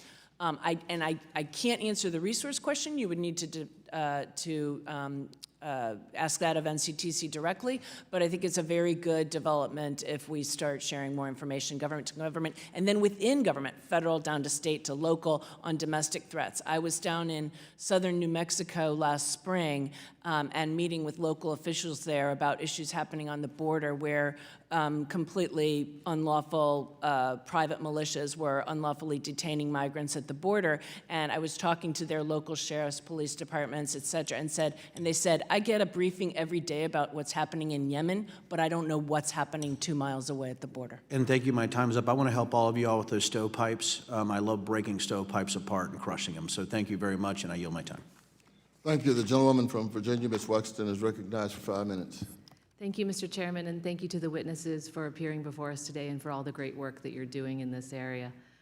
As most of you have already pointed out, domestic terrorists have been responsible for more murders in the United States than have international terrorists in recent years. The FBI released a report in November that looked at lone wolf or lone offender terror attacks from 1972 to 2015 and found that firearms were by far the most common weapon used in such attacks, followed by explosives. Nearly 70% of the firearms used in those attacks were legally purchased. Now, many of you brought up the shootings in El Paso, where the shooter purchased an assault weapon online from Romania and thousands of rounds of ammunition from Russia, which he was able to pick up at a local gun store. The New York Times did some reporting on the financing of these attacks and found that in 8 of the last 13 mass shootings in which more than 10 people were murdered, the murderers used in most cases relied upon credit cards in order to amass their arsenals. The attacker in Las Vegas spent nearly $95,000 on firearms in just the year leading up to the attack, almost exclusively with credit cards. The Pulse nightclub shooter opened 6 new credit card accounts over 8 months and spent over $26,000 on firearms and ammunition in the 12 days prior to the shooting. Mr. Salim and whoever else can answer this on the panel, can law enforcement generally and Treasury and FinCEN specifically do more to detect and disrupt these types of attacks? Ma'am, thank you for your question. And it's a critical issue that I think goes back to a number of issues that the panelists here have brought up, specifically related to law enforcement, information sharing, and tips and tools between private industry and financial institutions. To specifically answer your question, yes, we believe more can be done. The illustrations that you just described with Las Vegas, El Paso, and others, there can be more information sharing, gap analysis. There can be more transparency reporting, as well as training for trust and safety teams at financial institutions that may see abnormalities in purchases of firearms or bulk purchases of ammunition, et cetera. So we think that there are a number of steps, which I've outlined in my written testimony, which can be taken to strengthen the relationship to prevent, God forbid, another type of attack like the ones you just described. Does anyone else wish to chime in on that or opine about what can be done? I would add that the banking institutions, I would hope that they would also kind of monitor large purchases like that. That was fascinating the way you laid out. It was $95,000, $96,000, I believe you said. Mm-hmm. That should set off some check, some alarm. It's very interesting. So speaking of the data that would need to be collected and the parties that would need to be involved in such reporting, it's not exclusively the banks, although they're the ones who are the holders of those credit cards. That would also require buy-in and sharing of data from the retailers. Ms. Miller, are you aware of any gaps that exist in that reporting from the retailer side of things? Well, let me just say, stepping back a moment, the issue has received a lot of attention in the press, in Wall Street Journal, New York Times, and some Washington Post reports about the role of credit cards in the financing some of these mass shootings. In terms of the data and standards that apply, there are a voluntary standard within the credit card industry called the PCCI standards. And it's not currently clear, at least to me, whether and to what degree financial institutions have access to the types of data that retail and merchants obtain. So I think that question certainly remains. So retailers don't necessarily automatically disclose these purchases to banks in a way that they would be able to gather that information and report it were they required to do so. My understanding is that financial institutions that provide credit cards to merchants, I believe that they say they don't, as a normal course of business, get that information. I think the question would probably go to the payment card industry for more detail. Thank you.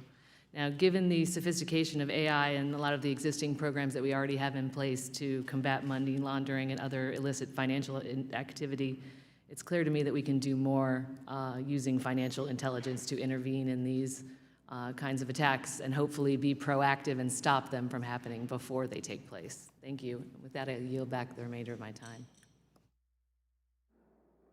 The gentleman from Tennessee, Mr. Rose, is recognized for 5 minutes. Thank you, Chairman Cleaver, and thanks to the panel for being here today to discuss this important issue of homegrown radicalization and terrorism finance.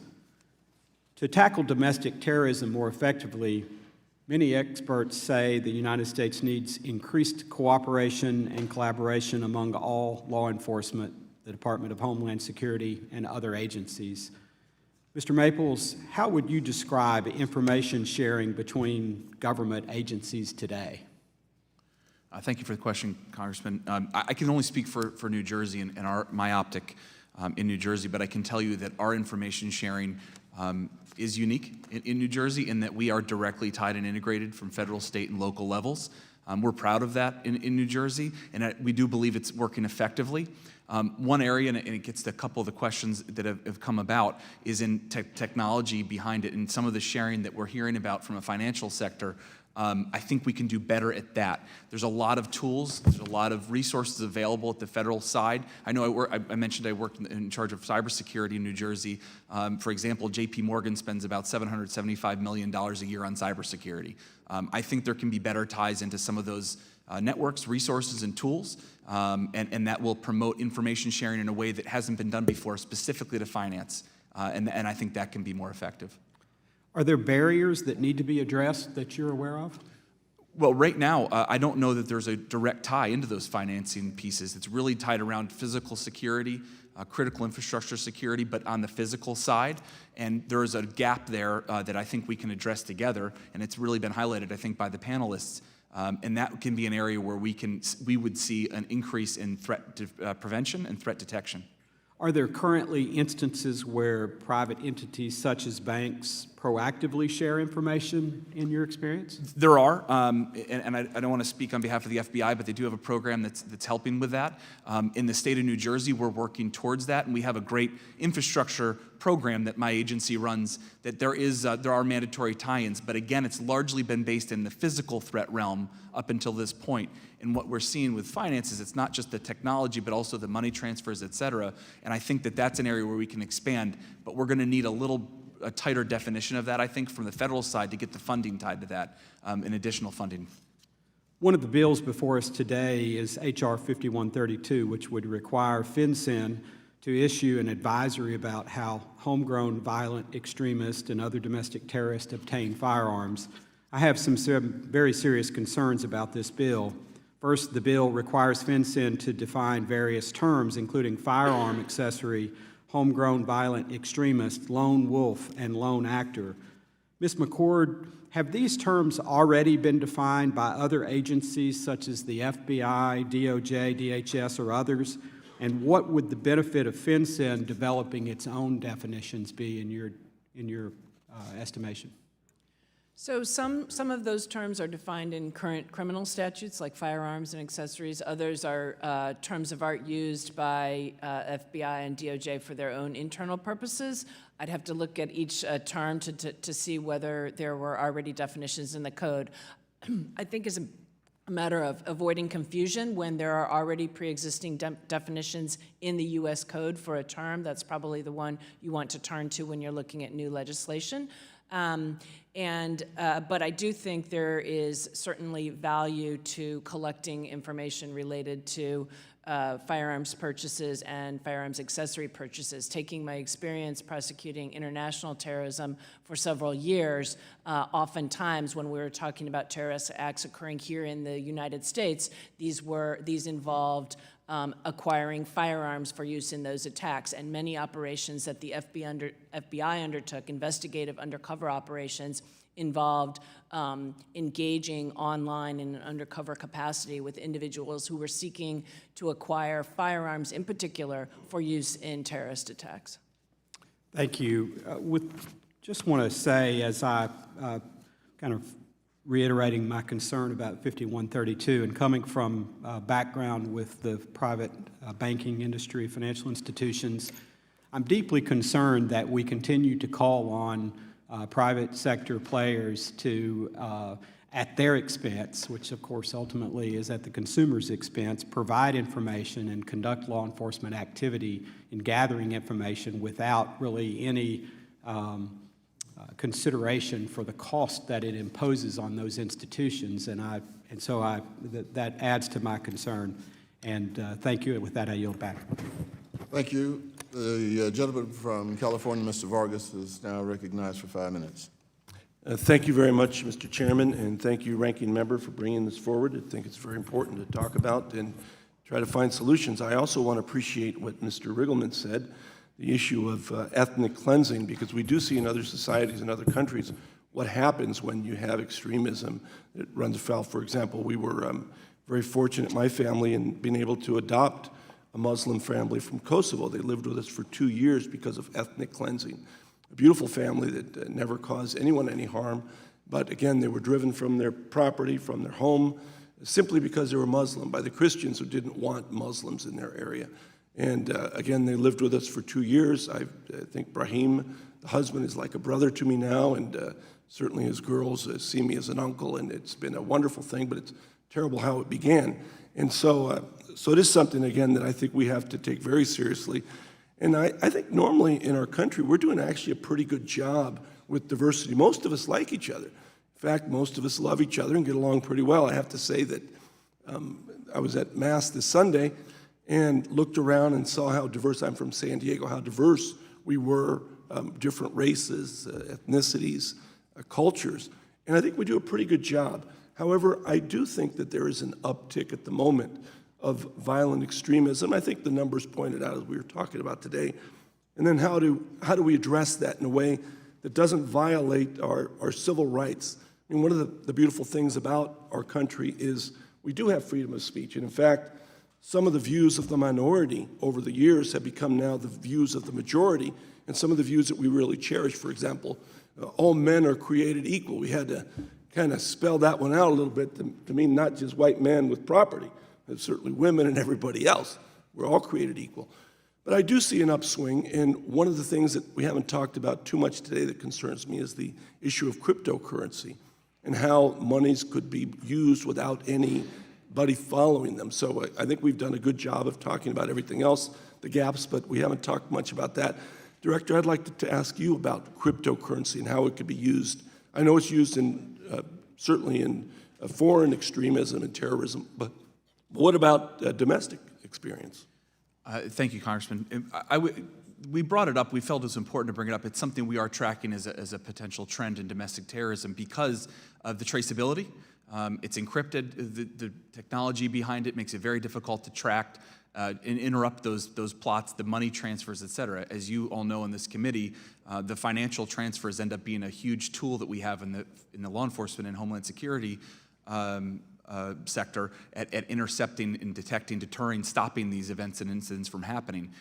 Very effective overseas at the traditional money channels, but when you talk about Bitcoin and you talk about any of the online encrypted currencies, they become very difficult to track as the transfer is happening, and who's doing it, where they're coming from. It can bounce off of all the different the tactics that are used online to mask the IP addresses and the locations of the routers, et cetera. And because of that, the domestic terrorism perpetrators in our country are aware of that. They're seeing that from a foreign side that they're using. Again, I mentioned Facebook and Telegram, but there are plenty other mediums that we're aware of and working with our federal partners to detect. They're seeing the effectiveness of being able to mask those movements. And so as cryptocurrency becomes more prevalent and the technology becomes easier to adapt and use, we do believe we'll see more of use of that in the domestic terror realm. And that is one of my concerns. I do think that it's going to grow as we see that our financial system becomes more and more dependent on cryptocurrency. It's very small at the moment, but again, it is a perfect medium to be able to hide money, move it around, as you just said. And I think it's already used in human trafficking. We know that. And I think it's also going to be used in domestic terrorism more and more, unless we're able to do that.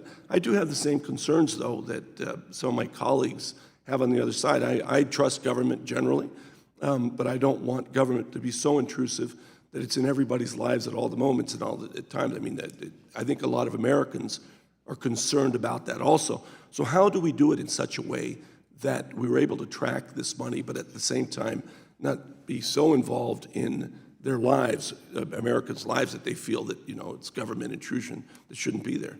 So I'll start by saying that my agency and I respect the rights of Americans first and foremost. That becomes part of our goal. We need to protect and defend our homeland, but we need to be mindful of those rights that are guaranteed to us in our Constitution, Bill of Rights, et cetera. So we'll start out with that. But the second piece is we have to put stringent, oversight in place, supportive of that, making sure that the right people are aware of what's happening in a way that represents our country and our citizenry. And then two is the processes that we put in place to detect those, to monitor and track the transfers and all those online presence we talked about. If we get the processes right, and in conjunction with the right amount of oversight, I think we can get to the right answer to protect and defend our country. Thank you. My time is concluded. Thank you very much. Thank you. The gentleman from South Carolina, Mr. Timmons, is recognized for 5 minutes. Thank you, Mr. Chairman. I'd like to thank all of you for taking the time to come and testify before us today on this important issue. My background, I was a prosecutor for 4 years. I prosecuted domestic violence, white-collar crime, had a number of murders, armed robberies. I was a state senator for 2 years, and I've spent a lot of time thinking about how to make our society safer. So I'm convinced that one of the biggest challenges we face right now is a lack of interconnectivity and standardization of law enforcement. So federal, state, local agencies, particularly in South Carolina, and I'll use domestic violence as an example. When we pull the reports statewide for domestic violence in South Carolina, you will see arbitrary lines that there's no socioeconomic, there's no justification for the difference between one neighborhood versus another, other than the fact that the incident reporting system is vastly different. The way that law enforcement's operating is vastly different. And I'm just convinced that if we can get all the law enforcement in this country at all the different levels to work together in a meaningful way, to share information, to standardize and integrate their efforts, we will take the biggest step forward. And then at that point, if we are able to get additional information from financial institutions, we'll be in a better position. But I think that this is a step ahead of where we need to be focusing. So I'm of the opinion that the first thing we can do to make us safer is something similar to after 9/11, where we have all these law enforcement failures. And so after 9/11, we had intelligence failures. So we created a new framework. We encouraged them to share more. Whether that worked is another conversation. But I'm convinced that we need to have that conversation with law enforcement in this country. And it seems that New Jersey is doing a good job at this. I mean, could you talk more about the way that you've increased interconnectivity between the various law enforcement agencies? Sure, I can. Thank you, Congressman. And Congressman Gottheimer knows this from being a champion of law enforcement in New Jersey, certainly. So I'm sure he can add some color to my comments as well. I'll tell you this. I mentioned it was unique. So in other states, there's multiple fusion centers, oftentimes multiple entities responsible for a variety of suspicious threats. You named a lot of them just from a criminal side, but then bridging into the terrorism side. In New Jersey, every single suspicious activity report that's filed from the local level, it'd be from the community to law enforcement, and then all the way up to the federal side. So including the FBI and our key federal partners, all that's funneled into one location at our state's fusion center. It's called the ROC, the Regional Operations Intelligence Center. And my detectives sit co-located with the New Jersey State Police. And every single suspicious activity is filed in one system. And when they hit the button that says we've accepted it as a suspicious report, it goes to every single entity that needs it. So if it's a small local township, if it's the FBI, they all will see it immediately. And if it becomes a federal case, the FBI can then pull it into the eGuardian system and make it a federal case. But it's all done in coordination, so there's zero gaps between those two. And that's how we handle the suspicious activity reporting. But the other piece revolves around how we operate in blue sky days, the good days. And that becomes very important. And what I mean by that is we all know each other. We're not exchanging business cards in a command post. As was mentioned in my biography, I worked for the CIA, not the Culinary Institute of America, the other one. And I can tell you that any successes that I was a part of in my career were because of teamwork and partnership and because we knew our counterparts, again, foreigners and our key colleagues in America, we knew them beforehand. We knew the plan. We knew what we were going to talk about, what we were going to have to do objective-wise. And we bring that same mindset to the table in New Jersey. So I think those two things combined really are effective. So you would say that the tragedy in Parkland, the law enforcement failures in Parkland, that would not be possible in New Jersey because of the systems you'll have in place? I'm reticent to say nothing would be possible. It's hypothetical. I can tell you that our systems are in place, are robust, and I'm confident in their ability to prevent one of these attacks from happening. And when y'all were going from the previous system, which was, I would imagine, far less connected, far less integrated, to this system, what were the challenges? Was it money? Was it power? All the different law enforcement agencies don't want to give up their area. Yeah. What were the biggest challenges to transition? I think you just hit it right on the head. It becomes a political equation of people in ownership of information, the information sharing, et cetera. And those stovepipes can be very difficult to break down. The personalities got in place, I think, at the right time in New Jersey, have continued to be in place to help work and guide our agencies, again, federal, state, and local, together to work towards that common goal. And the money piece is huge. Again, it's been very focused on specific acts of terrorism, physical threat. That's where broadening out and getting more funding available towards some of the other pieces, the online side, some of the technology behind AI and the database network, et cetera. That money can go further and be applied in a better way. But the funding at the front end, while there, wasn't as coordinated. I think we've really tightened that up over time and look forward to more. Thank you for sharing a success story, and I yield back. Thank you, Mr. Chairman. Thank you. Thank you. The gentleman from Connecticut, Mr. Himes, is recognized for 5 minutes. Thank you, Mr. Chairman. I have just one question, and I apologize if you covered this in your earlier testimony. I was at a different hearing. My question is, and I think I'll direct it first to Ms. Miller. The CRS report makes reference to the fact that domestic terrorist financing is really fragmented and probably not very large. But I'm just wondering, start with you, Ms. Miller, are we seeing any indications that any of these groups have access to resources, in excess of 5 figures that would come from wealthy individuals, from businesses, perhaps from sources abroad? Thank you for that question. So first, specifically for the CRS domestic terrorism report, I'm not the author of that, and that specific questions to that I'll route to that author. But I would like to say one of the key studies that's public on financing of domestic terrorism was done by the ADL. Yeah, I saw that. I was going to go to Mr. Right. Salim next. Yeah, it's referenced in the report. And so that, from the public information I've seen, the study that they conducted said that there wasn't a lot of evidence of wealthy benefactors, although there were a few individual cases, which maybe you'd like to elaborate on. Yeah, Mr. Salim, your organization wrote the report. Yeah, want to add anything to that? So, Congressman, thank you for your question. We've done a lot of robust research and analytics on this, as cited by Director Maples and others here at this panel. 4 categories I'd just point out to answer your specific question. The majority of funding that we've seen has, in fact, been self-funding with individuals' own finances from their jobs, businesses, et cetera. Director Maples had some excellent examples of criminal activity, illicit criminal activity to finance extremism across the ideological spectrum, as well as another key example that he used was the bartering, the use of different types of cards, gift cards, et cetera. And last but not least, which is the kind of the crowd platform to fund this type of extremism. Yeah, my question, thank you. My question was more, are we seeing capability or any of those sources capable of generating, just to pick an arbitrary number, anything over, let's just say $100,000 in assets? I'd have to double check. I don't believe we've documented any such individual single contribution.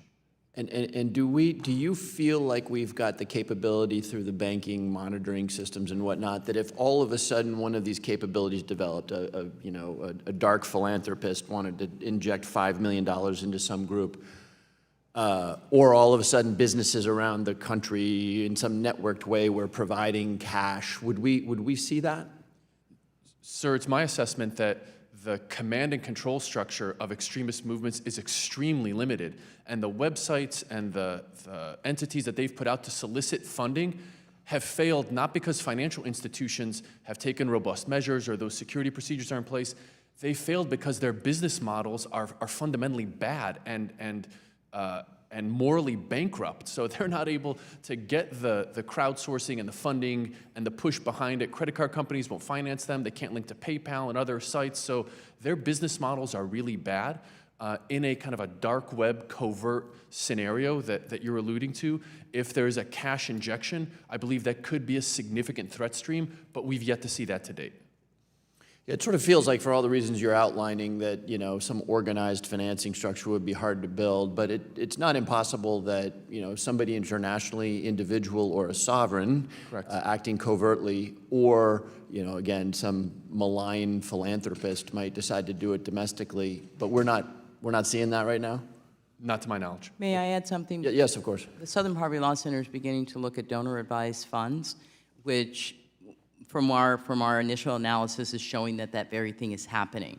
A report showed that $11 million went to 34 different organizations that the center identifies as hate groups. Now, they may not be the domestic terrorist groups. They may not be the people on the ground. Did you say 11 million? That is correct. From a single source? Between 2014 and 2017, to specific donor-advised funds, charitable contributions. So when you ask your question, could there be a philanthropist who is seeking to fund a particular, maybe ideology as opposed to a specific group on the ground, that is happening, right? VDARE Foundation, and VDARE is a quite popular white nationalist group. We showed that they received about $50,000 through these donor-advised funds because people are able to keep their anonymity when they're contributing to these funds. Yeah, so great. there is a connection, but not directly to what we would call the domestic terrorist groups. But it's important to note that they influence those people on the ground, right? So if they can give money to the more legitimate organizations who produce and distribute the rhetoric, then it will get to domestic terrorists on the ground. Okay, thanks very much. My time's expired. Okay. Thank you. The gentleman from Ohio, Mr. Gonzalez, is recognized for 5 minutes. Thank you, Mr. Chairman, and thank you for our panel for being here today. First, I want to commend Mr. Salim on what you said at the very end of your written testimony, which I think speaks to the heart of this, which is that it requires a whole-of-society approach, what we're talking about. And additionally, Director Maples, when I read your testimony, I thought it's just the facts. You go through different organizations, right and left, which I personally don't think is a useful way of categorizing these people, but that just says this is the extremist activity that's taking place in the homeland writ large, and providing that. Because extremism of all kinds is on the rise, and that's been documented, and it's something that we should be equally outraged, whether it happens on the left or the right. We should be equally disgusted when El Paso happens as Dayton, which are two different ideologies. And I think the fastest way to make sure that we do absolutely nothing on this issue is to politicize it, which I've seen, unfortunately, from some in this hearing today. I believe in my heart that the vast majority of my colleagues on the other side of the aisle do not support, for example, Antifa or other organizations, or the comments from a Bernie Sanders surrogate that showed up on the internet. I know that, and I know that on this side, we are outraged over white nationalism. And if we can't have that dialogue in concert, we will not solve this. And so I hope that we'll be able to put the partisanship aside and actually work on it. When I look at the challenge, I think, at least with respect to this hearing, I think there's a definition question and then there's a technical question. So the definition, what are we going to qualify as domestic terror? And Ms. McCord, I want to start with you. So you talked about changing the definition, and basically it's saying killing, kidnapping, maiming, committing assault, resulting in serious bodily harm, et cetera, with the intent to, quote, intimidate or coerce a civilian population to influence the policy of a government, et cetera. So in your estimation, if we made that change, I think that would certainly pick up some of the white nationalist groups. Would that also pick up like inner city gang violence in your estimation? So first of all, thank you for your question. That's actually not a change in the definition. That actually is the definition of domestic terrorism in the U.S. Criminal Code. It's just that there's not an offense connected to it. It's the same definition as the definition of international terrorism in the Criminal Code. The difference is that international terrorism either occurs abroad or occurs here domestically, and this is where so much confusion arises, but is inspired by or on behalf of a foreign terrorist organization, therefore having international connections. Got it. Let me ask it differently. So I think we're in agreement that some of these white nationalist extremist groups should be in that bucket. Do you believe inner city gangs should be in that bucket as well? So it's not about a bucket of groups, because the definition does not designate groups or organizations. What we're talking about as the definition and with a potential domestic terrorism statute, or just terrorism in the U.S. statute, is criminalizing activity, which may be of individuals or it may be of groups. So if you're talking about an inner city gang, we're not talking about designating a group. If you're talking about white nationalists, individuals, right. If the individuals were committing their crimes of violence with the intent to intimidate or coerce for purposes of sending sort of a political or ideological message, then maybe they'd fit. That's not what we typically see with inner city gangs. In my experience as a prosecutor, it was usually drug-related or something like that. But to intimidate or coerce a civilian population. Yes, or influence the policy of government through intimidation or coercion. Okay, now shifting to the technical side, Ms. Miller, how could FinCEN leverage emerging technologies to help us overcome the needle in the haystack challenge, sort of the small dollar, fragmented financing component? Do you see FinCEN as being able to accomplish that? Well, this is a difficult and challenging question that I'm sure FinCEN has grappled with. The challenge, as you phrase of the needle in the haystack, you're referring to using financial intelligence prior to an attack to prevent one? Yeah, so basically this notion that there's a lot of people online and in our society who are saying a lot of things, but the gap between the rhetoric and the action, I think is sort of what I'm trying to get at, where you go from, okay, this person has been talking about different things online, and I'm running out of time, so I'll follow up. But that's what I'm trying to get at. How can we determine using technology tools, tech tools, how to solve that? There are a lot of people talking, there's a lot of anger and vitriol, but sort of that gap. How do we get there so that we stop the action from actually occurring? And I yield back. Thank you. The gentleman from Colorado, Mr. Perlmutter, is recognized for 5 minutes.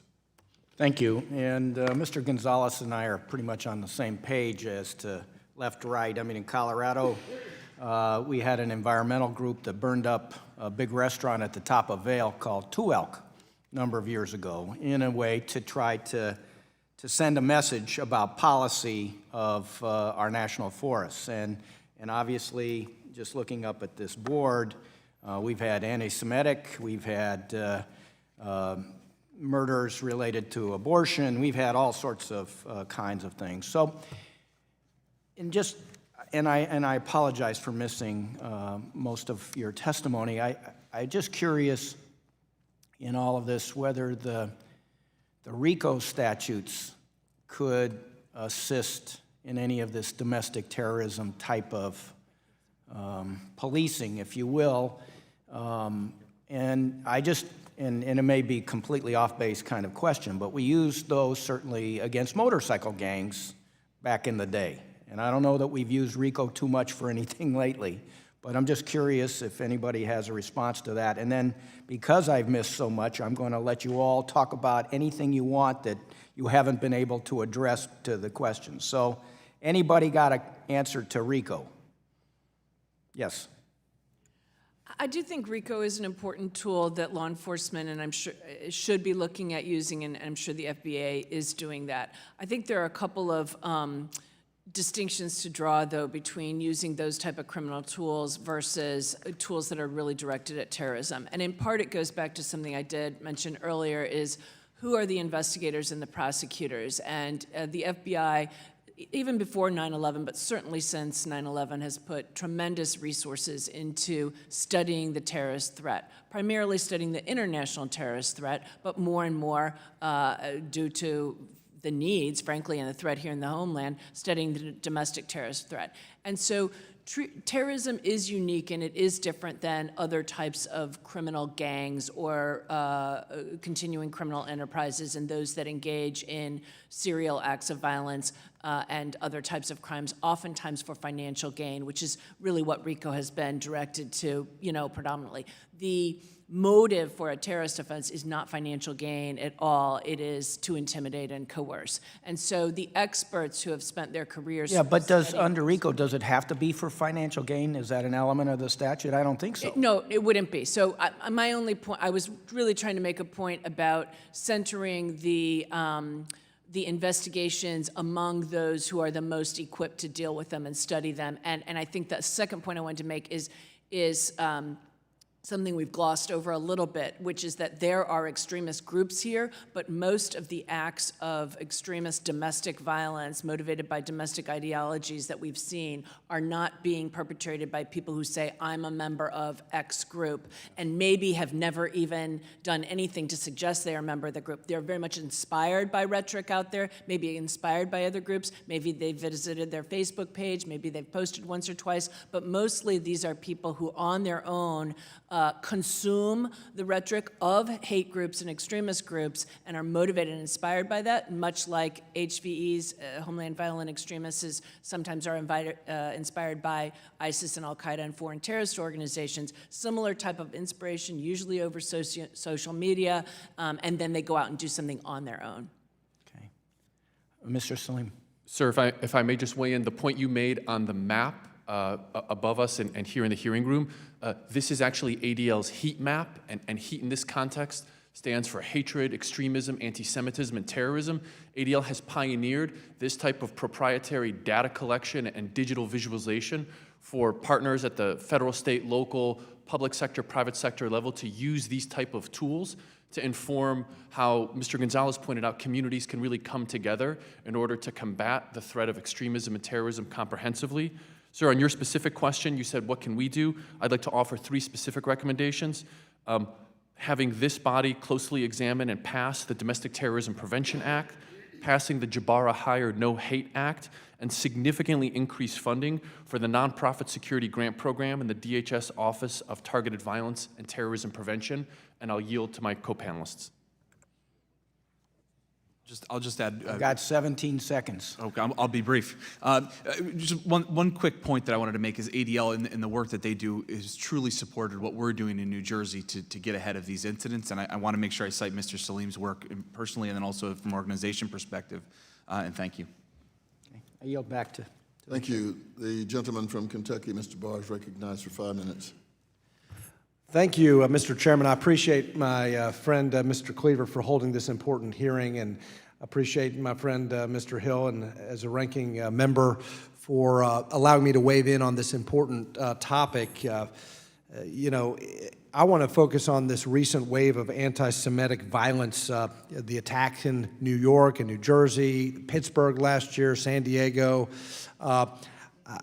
I don't care if it's right-wing extremism or left-wing extremism. This is extremism. It is wrong. It's not and shouldn't be a partisan issue. It's right versus wrong.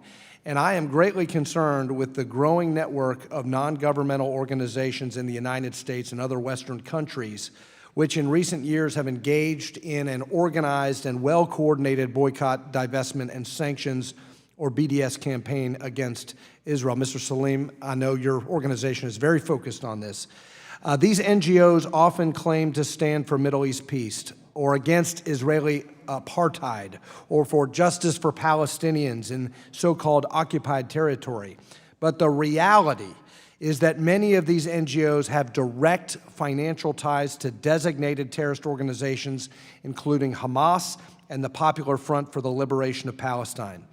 I want to draw your attention to Executive Order 13224, which is a post-9/11 executive order that President Bush signed.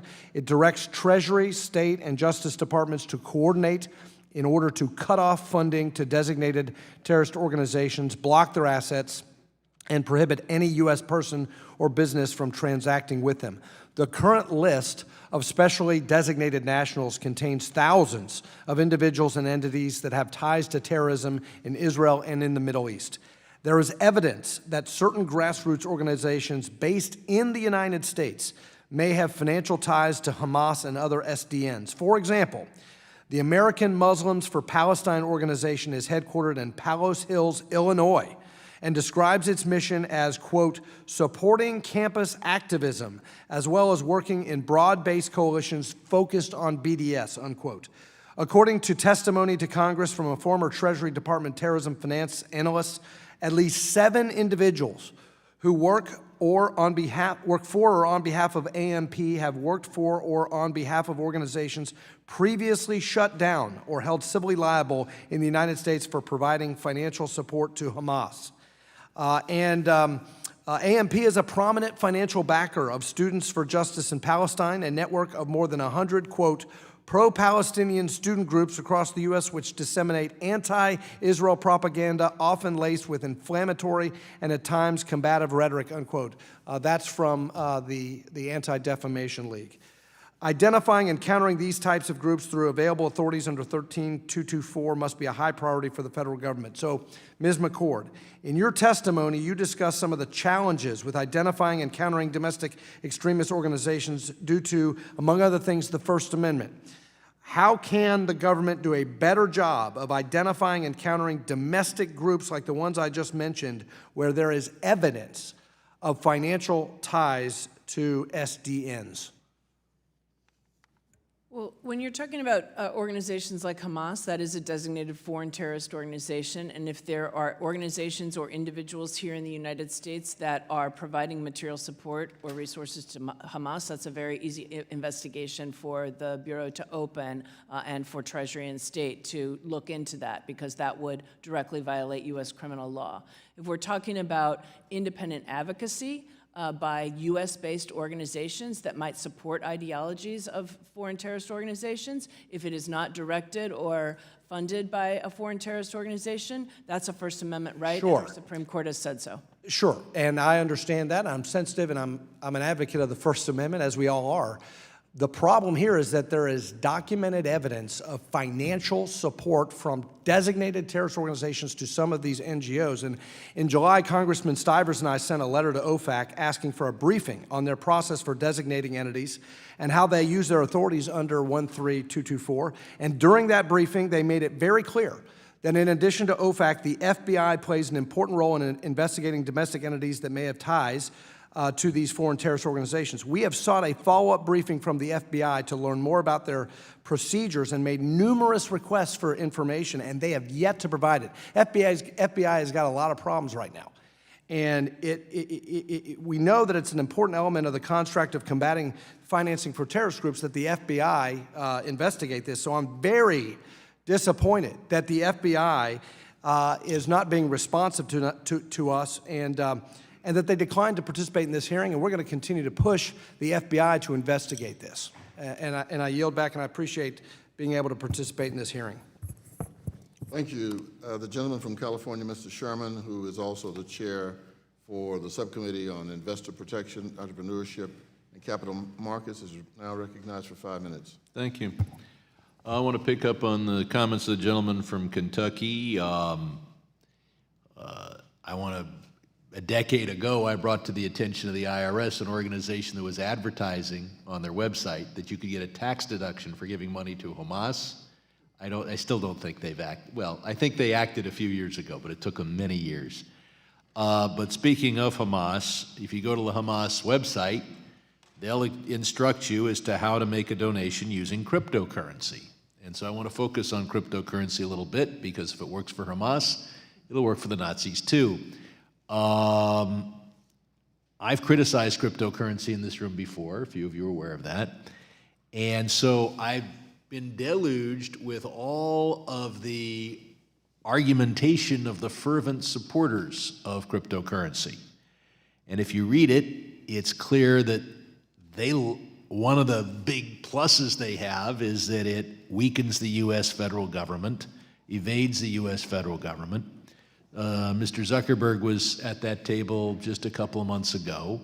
He says that when he creates a new cryptocurrency, Facebook will follow the Know Your Customer rules and the anti-money laundering rules, but then the paper published by his company says, and then we will have other business partners who will allow for anonymous accounts.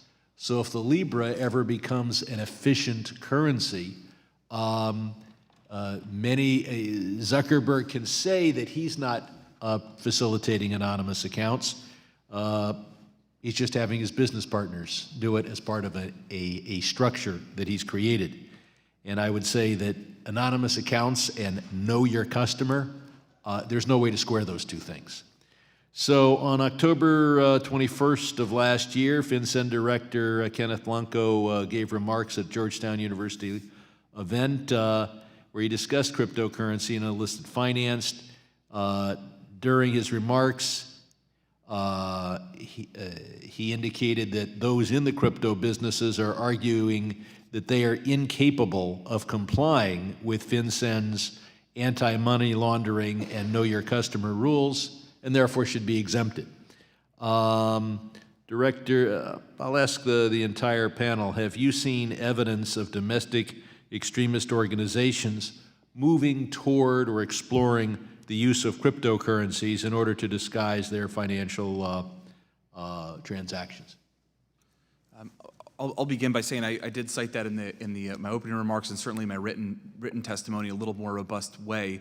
We have seen evidence of that. One clear-cut example is the Charlottesville example that I cited. There was a cryptocurrency exchange, and we do see evidence that domestic terror groups are realizing that foreign groups, like you mentioned, foreign terrorism groups like Hamas, like you mentioned, have been operating using Bitcoin due to the encryptions, due to the difficulties in tracking those transactions. So we're seeing it. Cryptocurrency, of course, is a small subset of the American financial system, the world financial system. And if I can interrupt, I'm not sure that you'll ever be able to buy a ham sandwich for Bitcoin. But Facebook's a powerful organization. If they go with the Libra, it will no longer be an inefficient system. I also want to point out that we really have to focus on preventing these organizations from getting military-style weapons. We've seen a lot of terrorist attacks. They don't involve an amount of money that is hard to get. They should, but they involve weapons that should be impossible to get. And while we got to turn off the finances to these organizations, we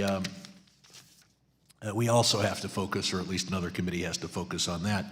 I'm also concerned, though, about the definition of what is a terrorist group. This country could move radically to the right or the left. In fact, I think it may be given that choice in just a few months. It could move, we on the left think it's going to move that way. It could move as far to the right of Trump as Bernie is to the left of Trump.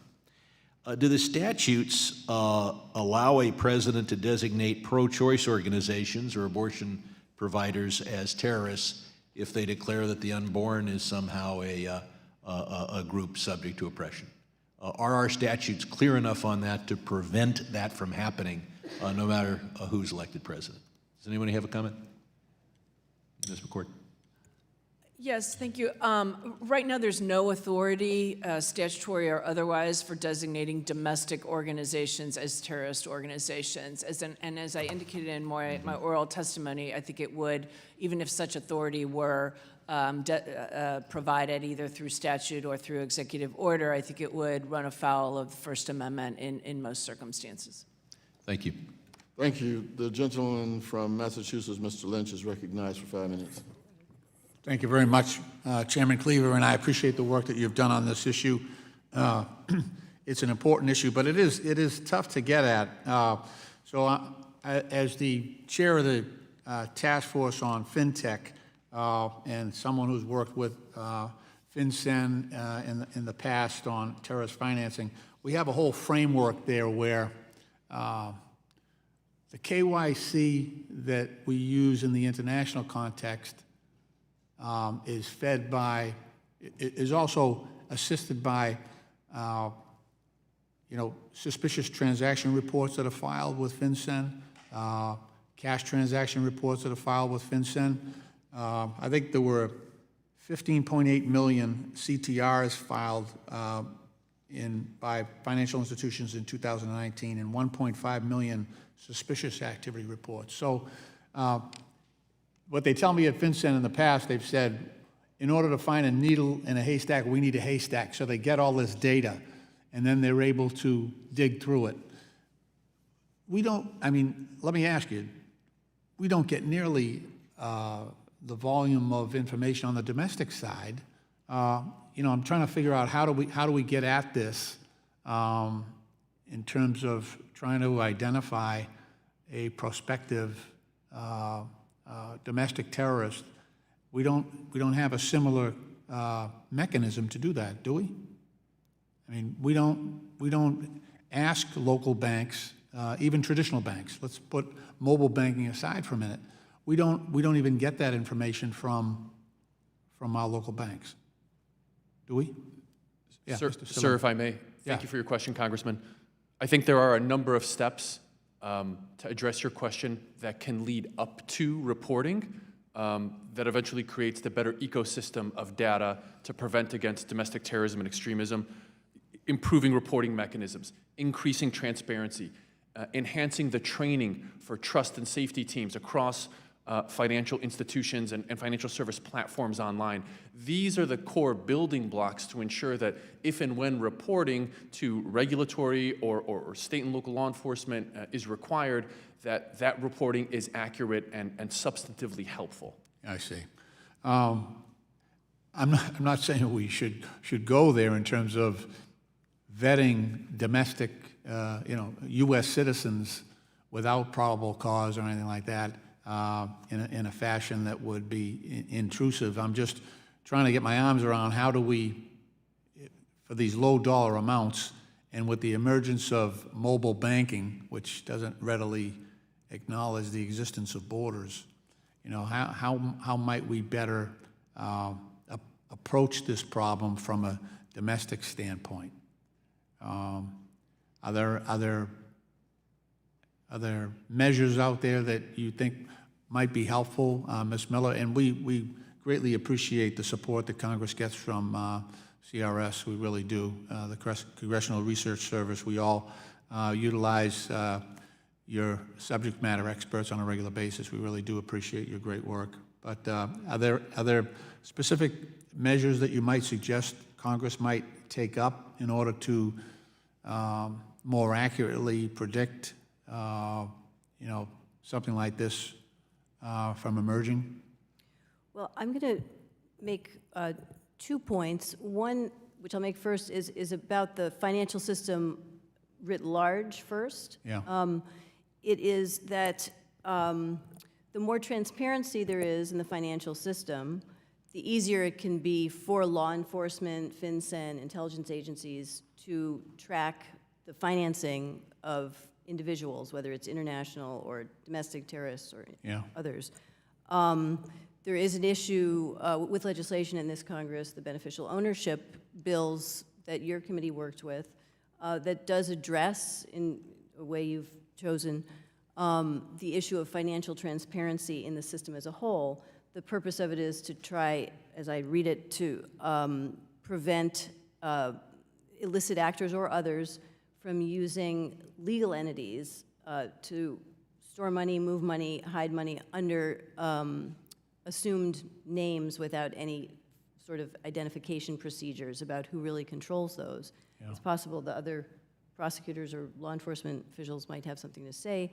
There have been views on both sides, concerns about privacy or cost, but again, that issue of financial transparency in the system writ large is relevant here. On the question of data and looking for, preventing the next attack, I would say also it's important to think first, what type of data, what type of information is it that would be most useful? And then second, who in the current system has access to that data and at what point in time? It seems to me that with changing technology, we're less constrained if data itself is standardized in looking at very large amounts of data. The bigger question is what type of data is useful, who has access to that data, and when and how. That's great. Mr. Chairman, thank you for your indulgence, and I yield back. Thank you. I want to really express appreciation to the witnesses. You've been great, and we appreciate the information you've given us. Without objection, all members will have 5 legislative days within which to submit additional written questions for the witnesses to the chair, which will be forwarded to the witnesses for their response. I ask all witnesses to please respond as promptly as you are able. Without objection, all members will have 5 legislative days within which to submit extraneous materials to the chair for inclusion in the record. I'd also like to say that we're going to receive some additional information from other religious organizations not necessarily represented here and judicatories. The hearing is now adjourned unless there's any critical information that you can give us that we don't already have. Thank you. We're adjourned.